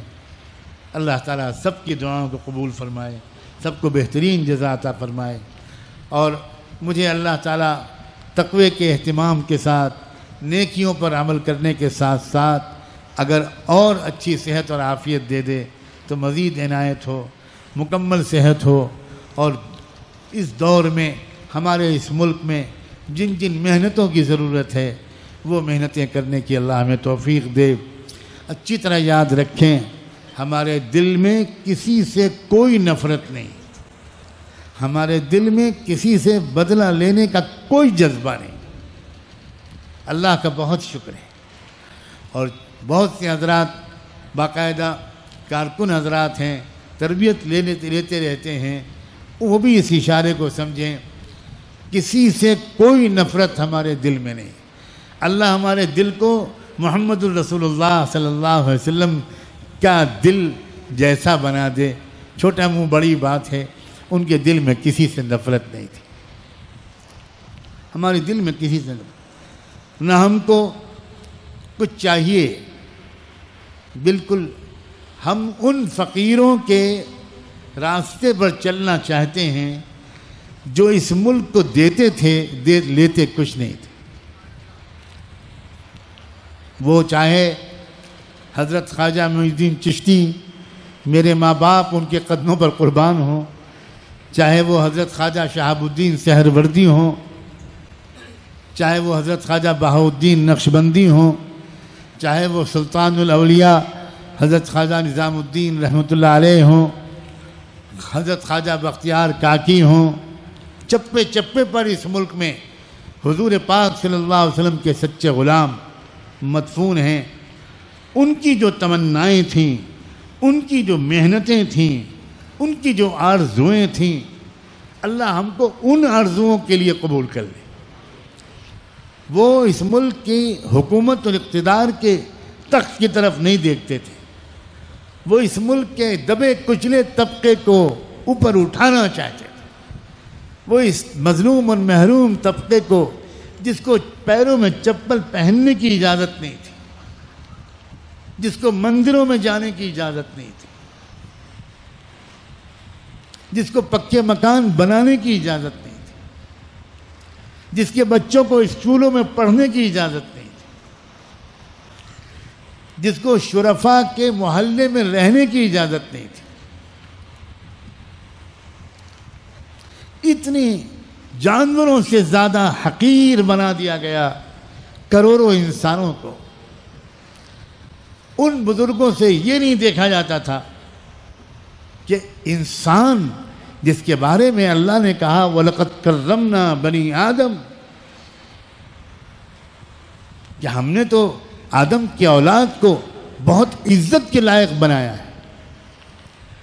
اللہ کے رسول صلی اللہ علیہ وسلم جب مکے سے مدینہ ہجرت کی کر کے آ رہے تھے، راستے میں دو لوگ ان کو ملے اور حضور سے ملاقات ہوئی۔ آپ نے ان دونوں کے نام پوچھے تو دونوں نے عجیب نام بتایا، کہا نحن المہانان۔ میں جب مدینہ میں یونیورسٹی میں پڑھتا تھا تو ہمارے سیرت کے استاد تھے، بڑے پیارے استاد تھے، مجھ پر ان کے بہت احسانات ہیں، ڈاکٹر احمد محمود الاحمد۔ انہوں نے یہ واقعہ سنایا کہ دو لوگوں نے نام بتایا نحن المہانان، ہم لوگ المہانان ہیں، یعنی وہ جو بہت زیادہ بے عزت لوگ ہیں۔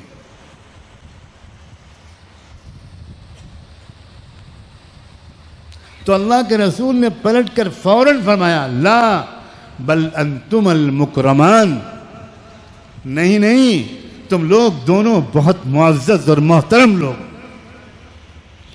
اب کلاس ختم ہوا، میں وہ ان کا آخری کلاس تھا، وہ اپنی کار تک جا رہے تھے، میں نے ان کی کتابیں اٹھائیں اور ساتھ ساتھ چلنے لگا۔ تو میں نے ان سے کہا کہ یہ کوئی نام ہوا مہانان، یہ تو کوئی نام نہیں سمجھ میں آتا کہ ہم لوگ بڑے ذلیل لوگ ہیں۔ ذلیل لوگ ہو سکتے ہیں مگر نام تھوڑی ہوگا، کوئی باپ اپنے بیٹے کا نام رکھے گا ذلیل۔ تو استاد کہنے لگے بھئی میری تو سمجھ میں آتا نہیں، سوال تو تمہارا معقول ہے، میری بھی سمجھ میں کچھ نہیں آتا۔ میں نے کہا کہ میری سمجھ میں آتا ہے، عرض کروں؟ ہاں، رک گئے، بتاؤ۔ میں نے کہا مجھے لگتا ہے کہ وہ بھارت سے آئے ہوں گے۔ کہنے لگے کیا مطلب؟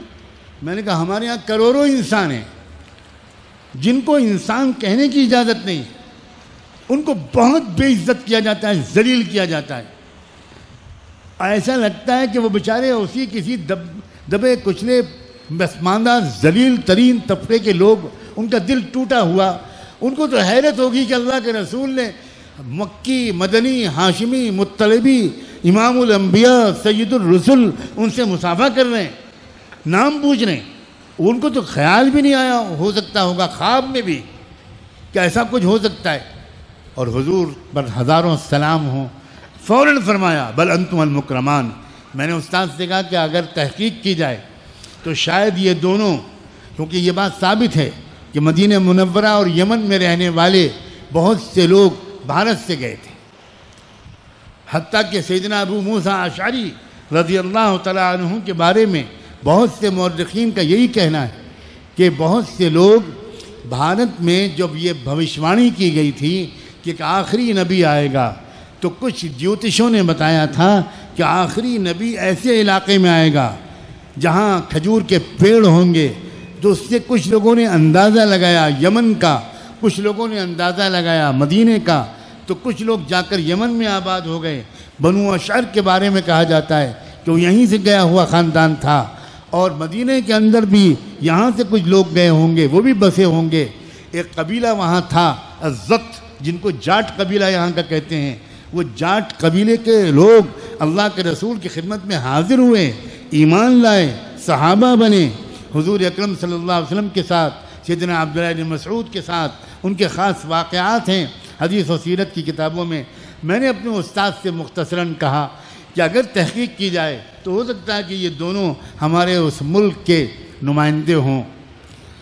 وہ تو ایک دم مجھے لپٹا لیا انہوں نے، اور انہوں نے کہا کہ بس بالکل ٹھیک ہے، میں بھی تحقیق کرتا ہوں، تم بھی تحقیق کرو، میں اس کی کھوج میں لگتا ہوں کہ وہ مہانان کون لوگ تھے۔ بہرحال اب وہ تحقیق میں تو کر نہیں سکا کہ مہانان کون لوگ تھے، میں اس کے بعد فارغ ہو کے چلا آیا۔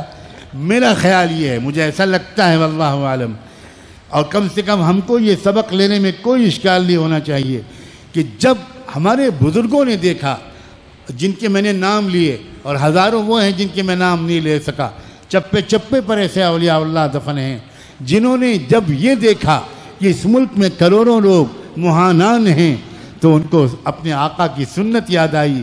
مہانان کو مکرمان میں بدلنا یہ رسول اللہ کا کام ہے، یہ رسول اللہ کا کام ہے۔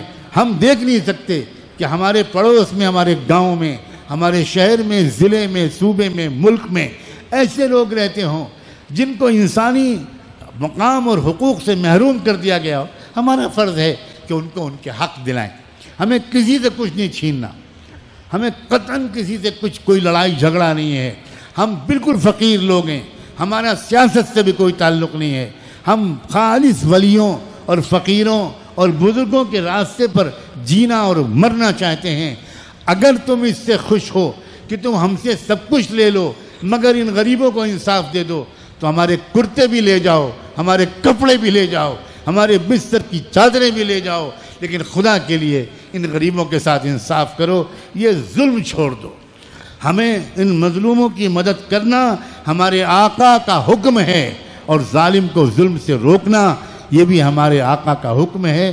اور جب ہم اس طرف رخ کریں گے تو نہ ہم دیوبندی رہے ہوں گے، نہ بریلوی ہوں گے، نہ سنی ہوں گے، نہ شیعہ ہوں گے، نہ ہم جماعتی ہوں گے، نہ ہم فلاں ہوں گے، نہ ہم فلاں ہوں گے۔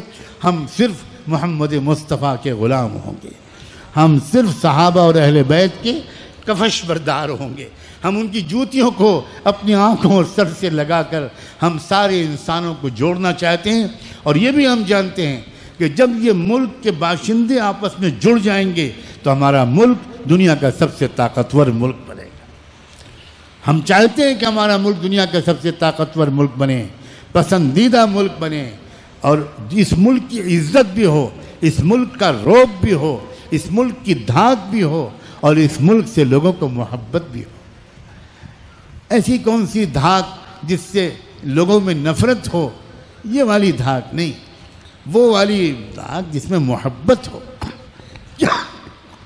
کیا اشارے کیے اللہ کے رسول نے؟ خود اللہ کے رسول نے فرمایا، مجھے سرزمین ہند سے علم کی مہک آتی، علم کی مہک آتی۔ واقعی عجیب و غریب بات ہے، وہ گہری سمجھ، وہ نقطوں کو سمجھنا، وہ باریکیوں کو سمجھنا، جتنا بھارت کے دماغ کی صلاحیت ہے اتنی دنیا میں کسی قوم میں صلاحیت نہیں۔ اسی لیے علامہ اقبال نے ذہن ہندی کہا۔ شکوہ ترکمانی اور نطق عربی اور ذہن ہندی قوموں کی خصوصیات ہوتی ہیں، ہر قوم کے اندر ایک خصوصیت نہیں ہوتی، لیکن گہری باتوں کو سمجھنا، بہت گہرے نقطوں کو سمجھنا، فلسفوں کو سمجھنا، مثالوں کے ذریعے بڑی گہری باتوں کو سمجھا دینا، یہ صلاحیت بھارت کے دماغ میں ہے۔ اور اگر یہ بھارت کا دماغ صحیح رخ پر استعمال ہو جائے تو واقعی پوری دنیا کی امامت کر سکتا ہے بھارت، اور ہم اسی کی تمنا رکھتے ہیں۔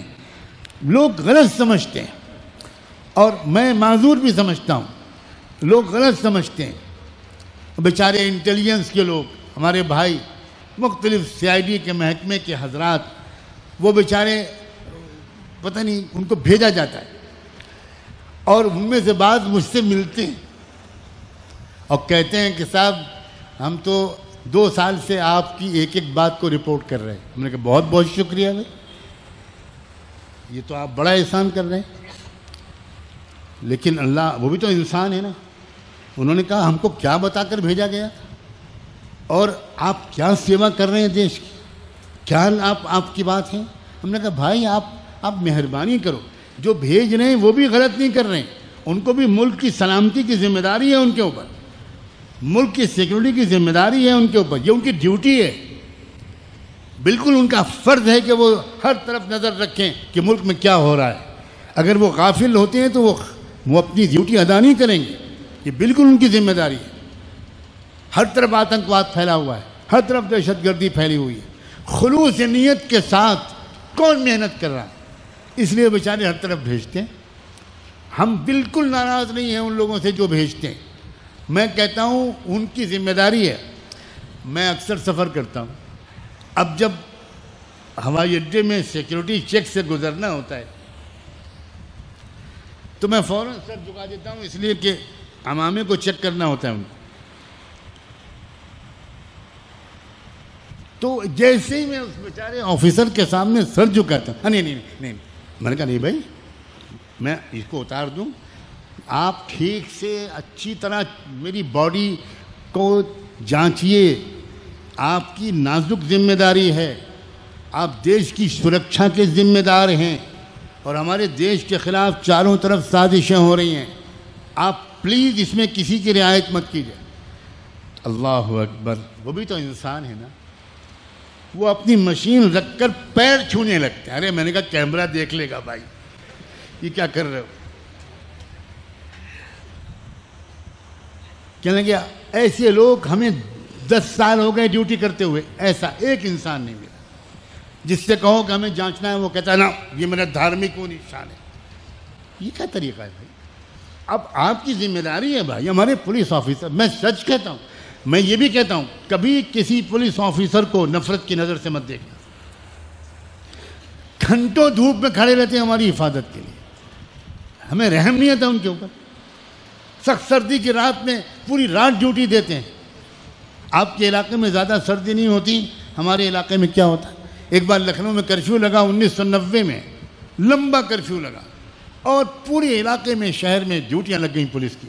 سخت سردی تھی, کپ کپی آتی ہے وہاں کی سردی سے, 3 ڈگری 2 ڈگری. آپ کو تو سن کر ہی شاید مزہ آ رہا ہوگا. اب مجھے 1 دن 2 دن کے بعد خیال آیا کہ یہ پوری رات جاگتے ہیں لوگ, کتنی مشکل میں ہیں. تو میں نے گھر میں یہ کہا کہ بھائی دودھ منگواؤ, 20 لیٹر 40 لیٹر دودھ منگواؤ, اور چائے بنواؤ, اور انڈے والے کے یہاں سے کہلا دو کرفیو ہے, تمہارا کوئی انڈا خرید نہیں رہا ہوگا, سب انڈے بھیج دو. اب 200 انڈے اور 300 انڈے. اب انڈے ابلوائے اور بڑے بڑے تھرماسوں میں چائے بھروائی, اور میں نے کہا وہ پتہ نہیں ڈریں کہ تو چلو میں بھی چلتا ہوں. تو میرے ہی گھر کے قریب جو چوراہا تھا, بہت بڑی کوتوالی کے قریب چیک پوسٹ, وہاں فورس لگی ہوئی تھی. تو میں خود گیا. جب میں خود گیا تو وہ جو مجھے پہچانتے تھے, ارے آپ اتنی رات میں کیوں آئے. میں نے کہا بھائی مجھے ایک دم سے کل سے خیال آیا کہ اتنی سردی میں آپ لوگ باہر بیٹھے رہتے ہیں, تو کچھ انڈے ابلوا کے لایا ہوں, کچھ چائے. ارے لائیے. اب وہ انڈے بھی کھائے اور چائے بھی وہ پی. 3 دن کے بعد SSP صاحب میرے گھر آئے اور کہنے لگے کیا جادو کیا ہے نعمانی صاحب آپ نے, ہر تھانے والا یہی ڈیوٹی لگوانا چاہ رہا ہے. ہر SHO یہ کوشش کر رہا ہے, فون کروا رہا ہے کہ صاحب وہ قیصر باغ میں ذرا خطرہ بہت ہے, وہاں میری ڈیوٹی لگا دیجیے. تو میں یہ سوچ رہا ہوں کہ فلاں تھانہ چکر کیا ہے. تو میں نے یہاں والے سے بلا کر پوچھا کہ سچ بتاؤ. اس نے کہا نعمانی صاحب کے یہاں سے روز چائے اور انڈے آتے. تو پھر میں نے اپنے دوستوں سے کہا پورے شہر میں الحمدللہ کہ بھائی ہر طرف پلاؤ. بہت شکایت لوگوں کو ہوتی ہے کہ مسلمانوں کو گھروں میں گھس جاتے ہیں, تلاشیاں لیتے ہیں, یہ کرتے ہیں. ارے بھائی وہ انسان ہیں, ان کو آرڈر ملتا ہے, ان کو حکم ملتا ہے, وہ کرتے ہیں. لیکن کیا ہم وہ کرتے ہیں جو ہمیں ان کے ساتھ کرنا چاہیے؟ ہم ان کی وردی دیکھ لیتے ہیں اس وردی کے اندر جو انسان ہے اس کو کیوں نہیں دیکھتے؟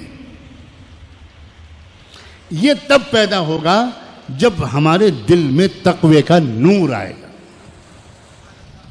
تقوی کو ریلیٹ کرو ہر چیز سے، ہر پہلو میں بہترین جو فیصلہ، بہترین اقدام، بہترین بول، بہترین ججمنٹ، بہترین انیشیٹو، بہترین انالائسس وہی دل کر سکتا ہے اور وہی دماغ کر سکتا ہے جو تقوی کے نور سے منور۔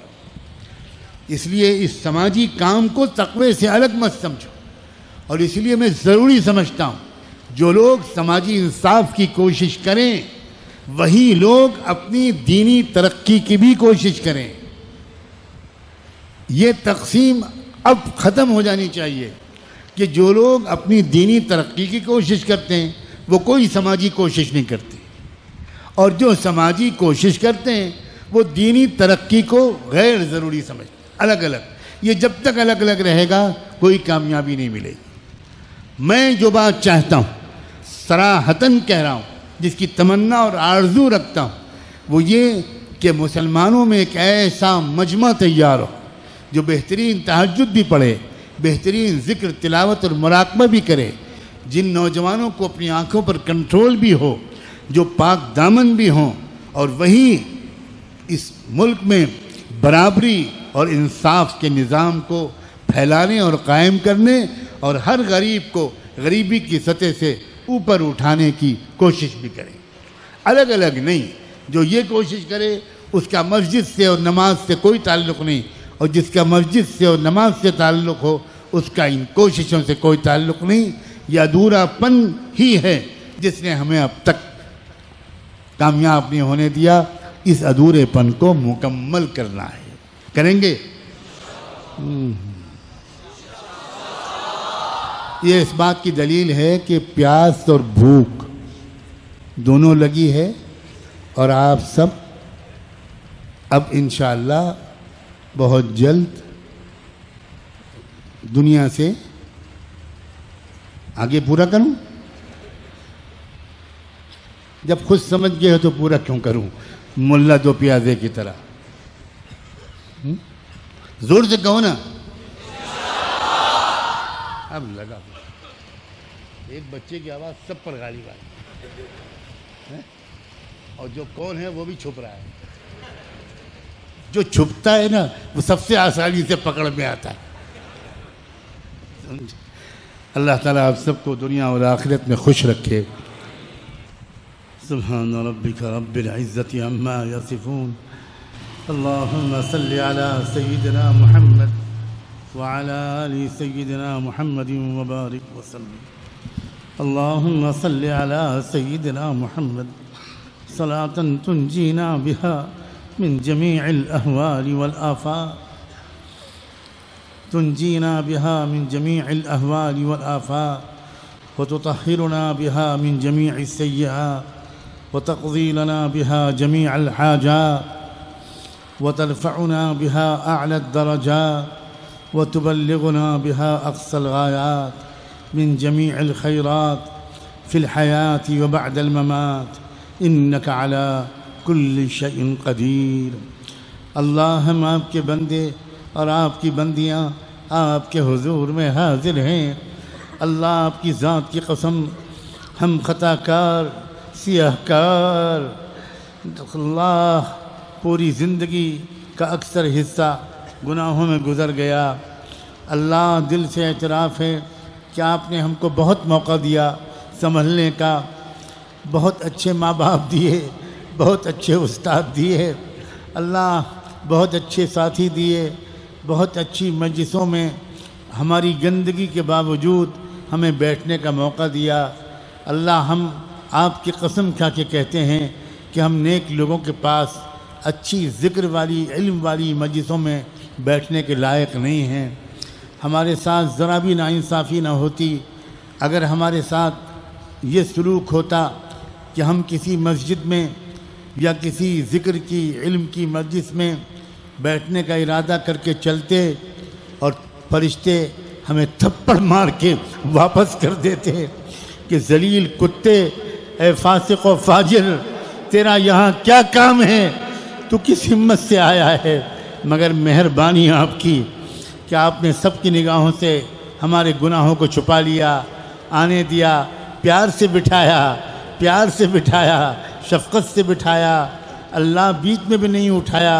اے اللہ جب اتنی مہربانی کی ہے تو اب ایک التجا آپ سے آخر میں اور ہے، میرے اللہ ہم سب کو معاف کر دیجیے، ہم سب کو معاف کر دیجیے، ہم سب کو معاف کر دیجیے، اللہ ہم سب کو معاف کر دیجیے، اللہ ہم سب کو معاف کر دیجیے، اللہ ہم سب کو معاف کر دیجیے، اللہ ہم سب کو معاف کر دیجیے، اللہ ہم سب کو معاف کر دیجیے، آج معاف کر دیجیے، آج معاف کر دیجیے، اللہ معاف کر دیجیے۔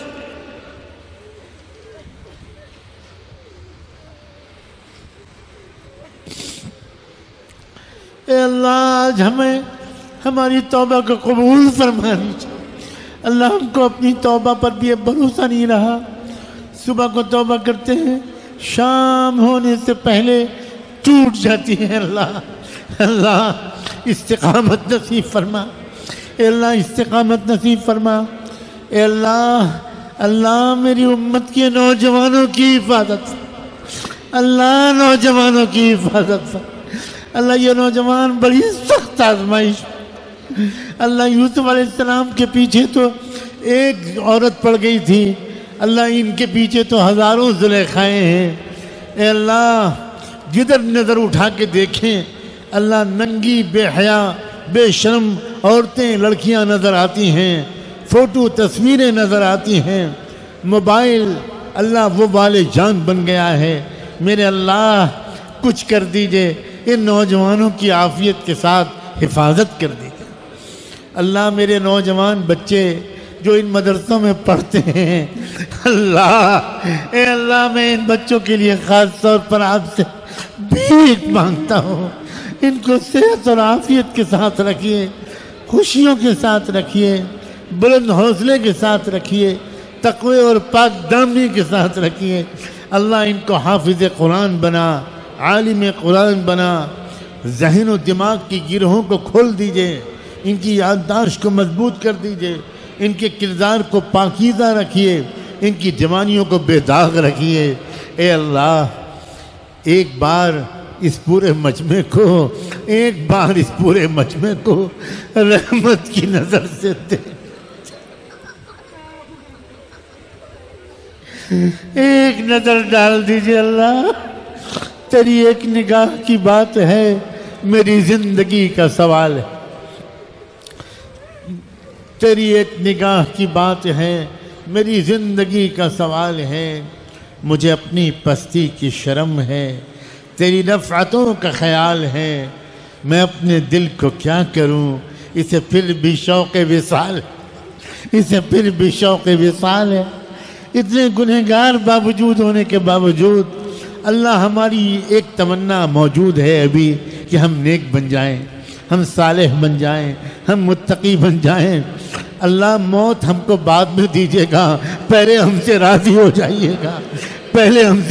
جائیے گا، مرنے کے بعد توبہ نہیں کر سکیں گے، معافی نہیں مانگ سکیں گے، اللہ قبر میں پٹائی ہوگی، سانپ اور بچھو ڈسیں گے، فرشتے ماریں گے، آگ کے انگیرے رکھ دیے جائیں گے، اللہ جہنم کی کھڑکی کھول دی جائے گی، دیکھ لے تیرا ٹھکانہ وہ ہے، دیکھ لے وہ تیرا ٹھکانہ ہے۔ اے اللہ ایسی بدن جامی سے ہم سب کو محفوظ فرما۔ اللہ آنے والے احباب، آنے والے مرد اور عورتیں مختلف پریشانیاں لے کر آتے ہیں، اللہ ان کو امید ہوتی ہے یہاں بیٹھ کے دعا مانگیں گے تو قبول ہو جائے گی، کوئی نہ کوئی تو مجمع میں ہوگا ایسا جس کی آمین آپ کو پسند آئے گی۔ لوگ تمنائیں لے کر آتے ہیں، فکریں پریشانیاں لے کر آتے ہیں، کوئی روزگار میں پریشان، کسی کے ماں باپ یا بیوی بچوں میں کوئی بیمار، کوئی خود بیمار، کوئی مقروض ہو گیا، کوئی اور مقدمے میں پھنس گیا، اور پریشانیاں۔ اے اللہ بندوں کے گمان کی لاج رکھ لیجئے، بندوں کے گمان کی لاج رکھ لیجئے، سب کی پریشانیاں دور کر دیجئے، سب کی ضرورتیں پوری کر دیجئے۔ اللہ ہم اپنی ضرورتیں بندوں کے سامنے نہیں رکھ سکتے، بہت سی ضرورتیں ایسی ہیں جو مخلوق کے سامنے نہیں رکھ سکتے، آپ کے سامنے رکھتے ہیں اور آپ سب کو جانتے ہیں۔ اے اللہ آپ رحمان ہیں، آپ رحیم ہیں، آپ غفور ہیں، آپ کریم ہیں، آپ ودود ہیں، آپ غفار ہیں، آپ ستار ہیں۔ اپنے پیارے ناموں کے واسطے سے بھیک مانگتے ہیں۔ ہم رحمت کے محتاج، ہم ہدایت کے محتاج، ہم مغفرت کے محتاج۔ اللہ ہمیں تقوی دے دیجئے، اللہ ہمیں تقوی دے دیجئے، ہر گناہ سے ہم کو بچا لیجئے۔ اے اللہ اس مجلس میں ایسے چھوٹے بچے بھی موجود ہیں جن کے اعمال نامے میں ابھی ایک بھی گناہ نہیں لکھا گیا، یہ معصوم نونہال آمین کہہ رہے ہیں، اللہ انہی کے آمین کو قبول کر لیجئے۔ مستورات، اللہ پردے کے پیچھے بیٹھی ہوئی مستورات بہت سی رو رو کر دعائیں کر رہی ہوں گی، آنچل پھیلا کر اپنے بھیک مانگ رہی ہوں گی۔ اللہ ہماری ان پاک دامن بچیوں، بہنوں اور ان سب کے آنسوؤں اور آمین کے طفیل ہم سب گنہگاروں کی دعاؤں کو قبول فرما۔ اے رب کریم ہمارے عزیز ساتھی مولی فیاض، ان کے والد کی مغفرت کے ساتھ استقبال فرما۔ اللہ پوری مغفرت فرما ان کی۔ اللہ مولی فیاض کو، ان کے اہلیہ کو، ان کے والدہ کو، ان کی بہنوں کو، سب پسماندگان کو صبر، ہمت اور اجر عطا فرما۔ اللہ میرے داماد نسیم کے بھائی کی بھی مغفرت فرما، بھرپور مغفرت فرما، ان کو بھی صبر و اجر عطا فرما۔ اور جتنے بھی جانے والے پوری دنیا میں کہیں بھی ایمان کا کوئی ذرہ لے کر آپ کے حضور میں حاضر ہو چکے، اے بار الہا سب کی مغفرت فرما، سب کی مغفرت فرما۔ اے اللہ پوری امت کو امت پناہ سکھا دیجئے۔ اللہ امت میں جوڑ لانے کے لیے ہم سب کو قبول فرما۔ ہم سب ایک ہیں، ہم سب ایک رہیں۔ اللہ اس کا شعور نصیب فرما، اس کا عزم نصیب فرما۔ اور بار الہا یہ ہمارا پیارا ملک ہے، چہیتا ملک ہے، اللہ ہم کو اس ملک سے محبت ہے۔ اے رب کریم ہمارے اندر سے بھی، مسلم سماج کے اندر سے بھی، اور ملک کے تمام سماجوں کے اندر سے تمام برائیوں کو نکال دیجئے، تمام برائیوں کو نکال دیجئے، سب کو نیک اور ایک بنا دیجئے، ہمارے دلوں کی تمناؤں کو درست کر دیجئے۔ اے رب کریم پورے ملک میں امن، شانتی اور انصاف پھیلانے کے لیے ہماری ٹوٹی پھوٹی صلاحیتوں کو قبول فرما لیجئے۔ آپ کے بہت سے بندے اور بندیاں ہم سے اور ہمارے بڑوں سے دعاؤں کے لیے کہتے ہیں، لکھتے ہیں، اللہ سب کی دعاؤں کو قبول فرما، سب کے مقاصد حسنہ کو پائے تکمیل تک پہنچا۔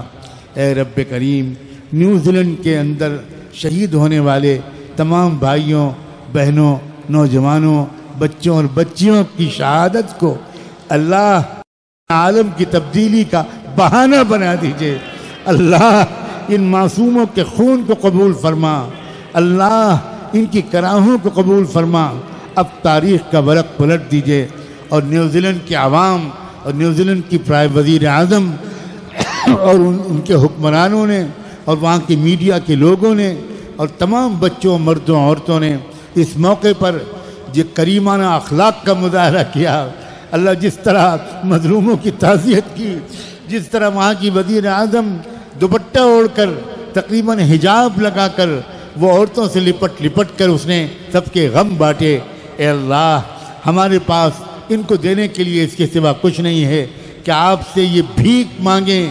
اے اللہ کہ وزیر اعظم کو، اس کی کابینہ کے شرکاء کو، تمام وہاں کے لیڈروں اور صحافیوں کو، تمام عوام کو، مردوں، عورتوں، بچوں، بچیوں کو، اللہ جس طرح انہوں نے پھول لا کر رکھے یاد میں، اے رب کریم آپ بھی اپنے خزانے کا سب سے قیمتی پھول ان کو عطا کر دیجئے، اپنے خزانے کا سب سے قیمتی پھول ان کو عطا کر دیجئے۔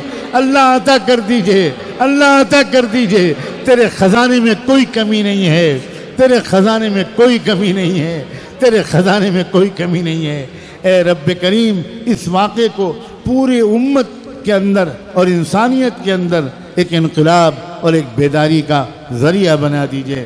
اے رب کریم اپنے کرم سے ظالموں کے تسلط سے ہم سب کو محفوظ فرما، ہم سب کو محفوظ فرما، اور ہم کو پوری عقل مندی اور شعور کے ساتھ، پوری سمجھداری کے ساتھ اور پوری امت کی وحدت کے ساتھ ہم کو اللہ اپنا ووٹ ڈالنے کی بھی توفیق عطا فرما۔ اللہ، امت متحد ہوگی تو اس کی آواز متحد ہوگی، اس سے ملک مضبوط ہوگا۔ اللہ ہمیں تقسیم در تقسیم سے بچائے رکھیے اور وحدت امت کا بھرپور سلیقہ ہم کو سکھا دیجئے۔ بار الہ، بس ایک گزارش آخر میں اور ہے، جی تو چاہتا ہے کہ مانگتے رہیں، مانگتے رہیں، مانگتے رہیں، مانگتے رہیں، اور مانگنے کے بیچ میں موت کا فرشتہ آ جائے، اور جب فرشتہ آئے اور دیکھے کہ یہ بندہ تو مانگ رہا ہے، تو فرشتہ آپ سے پوچھے کیا کروں، تو اللہ تعالیٰ کہے گا مانگتے ہوئے بندے کو جہنم میں نہیں بھیجتا، اس کو سیدھے جنت میں لے آ۔ اے اللہ، ہمارے حسن خاتمہ نصیب فرما، نماز کی حالت میں، سجدے کی حالت میں، دعا کی حالت میں، مدینہ منورہ میں، روضہ اطہر کے پاس، روضۃ الجنہ میں اللہ ہم کو اپنے پاس بلائیے گا، اپنے پاس بلائیے گا، اپنے پاس بلائیے گا۔ اللہ، یہ دعا مانگتے ہوئے ڈر لگ رہا ہے کہیں آپ ڈانٹے نہ کہ گندے بچے، گندے بندے، تجھے اس پاک جگہ پر موت کی دعا مانگنے کا کیا حق ہے؟ تجھے تو کسی نالے میں موت دوں گا، تجھے تو کسی گندگی کی جگہ اور کچرے کی جگہ پر سے اٹھاؤں گا۔ اللہ، اللہ، بے شک ہم مستحق اس کے ہیں، مگر ہم استحقاق کا دعویٰ نہیں کرتے، محتاجی کی دعائیں کرتے ہیں۔ ایک دعا اور مانگتے ہیں، اے رب کریم، ہم سب کی طرف سے ایک ایک کا نام لے کر، اور ایک ایک کے بچوں کے نام لے کر، ایک ایک کے اہل خانہ کا نام لے کر رحمت دو عالم صلی اللہ علیہ وآلہ وسلم کی خدمت اقدس میں درود و سلام بھجوا دیجئے، ان پر اور ان کی آل پر، ان پر اور ان کے اہل بیت پر۔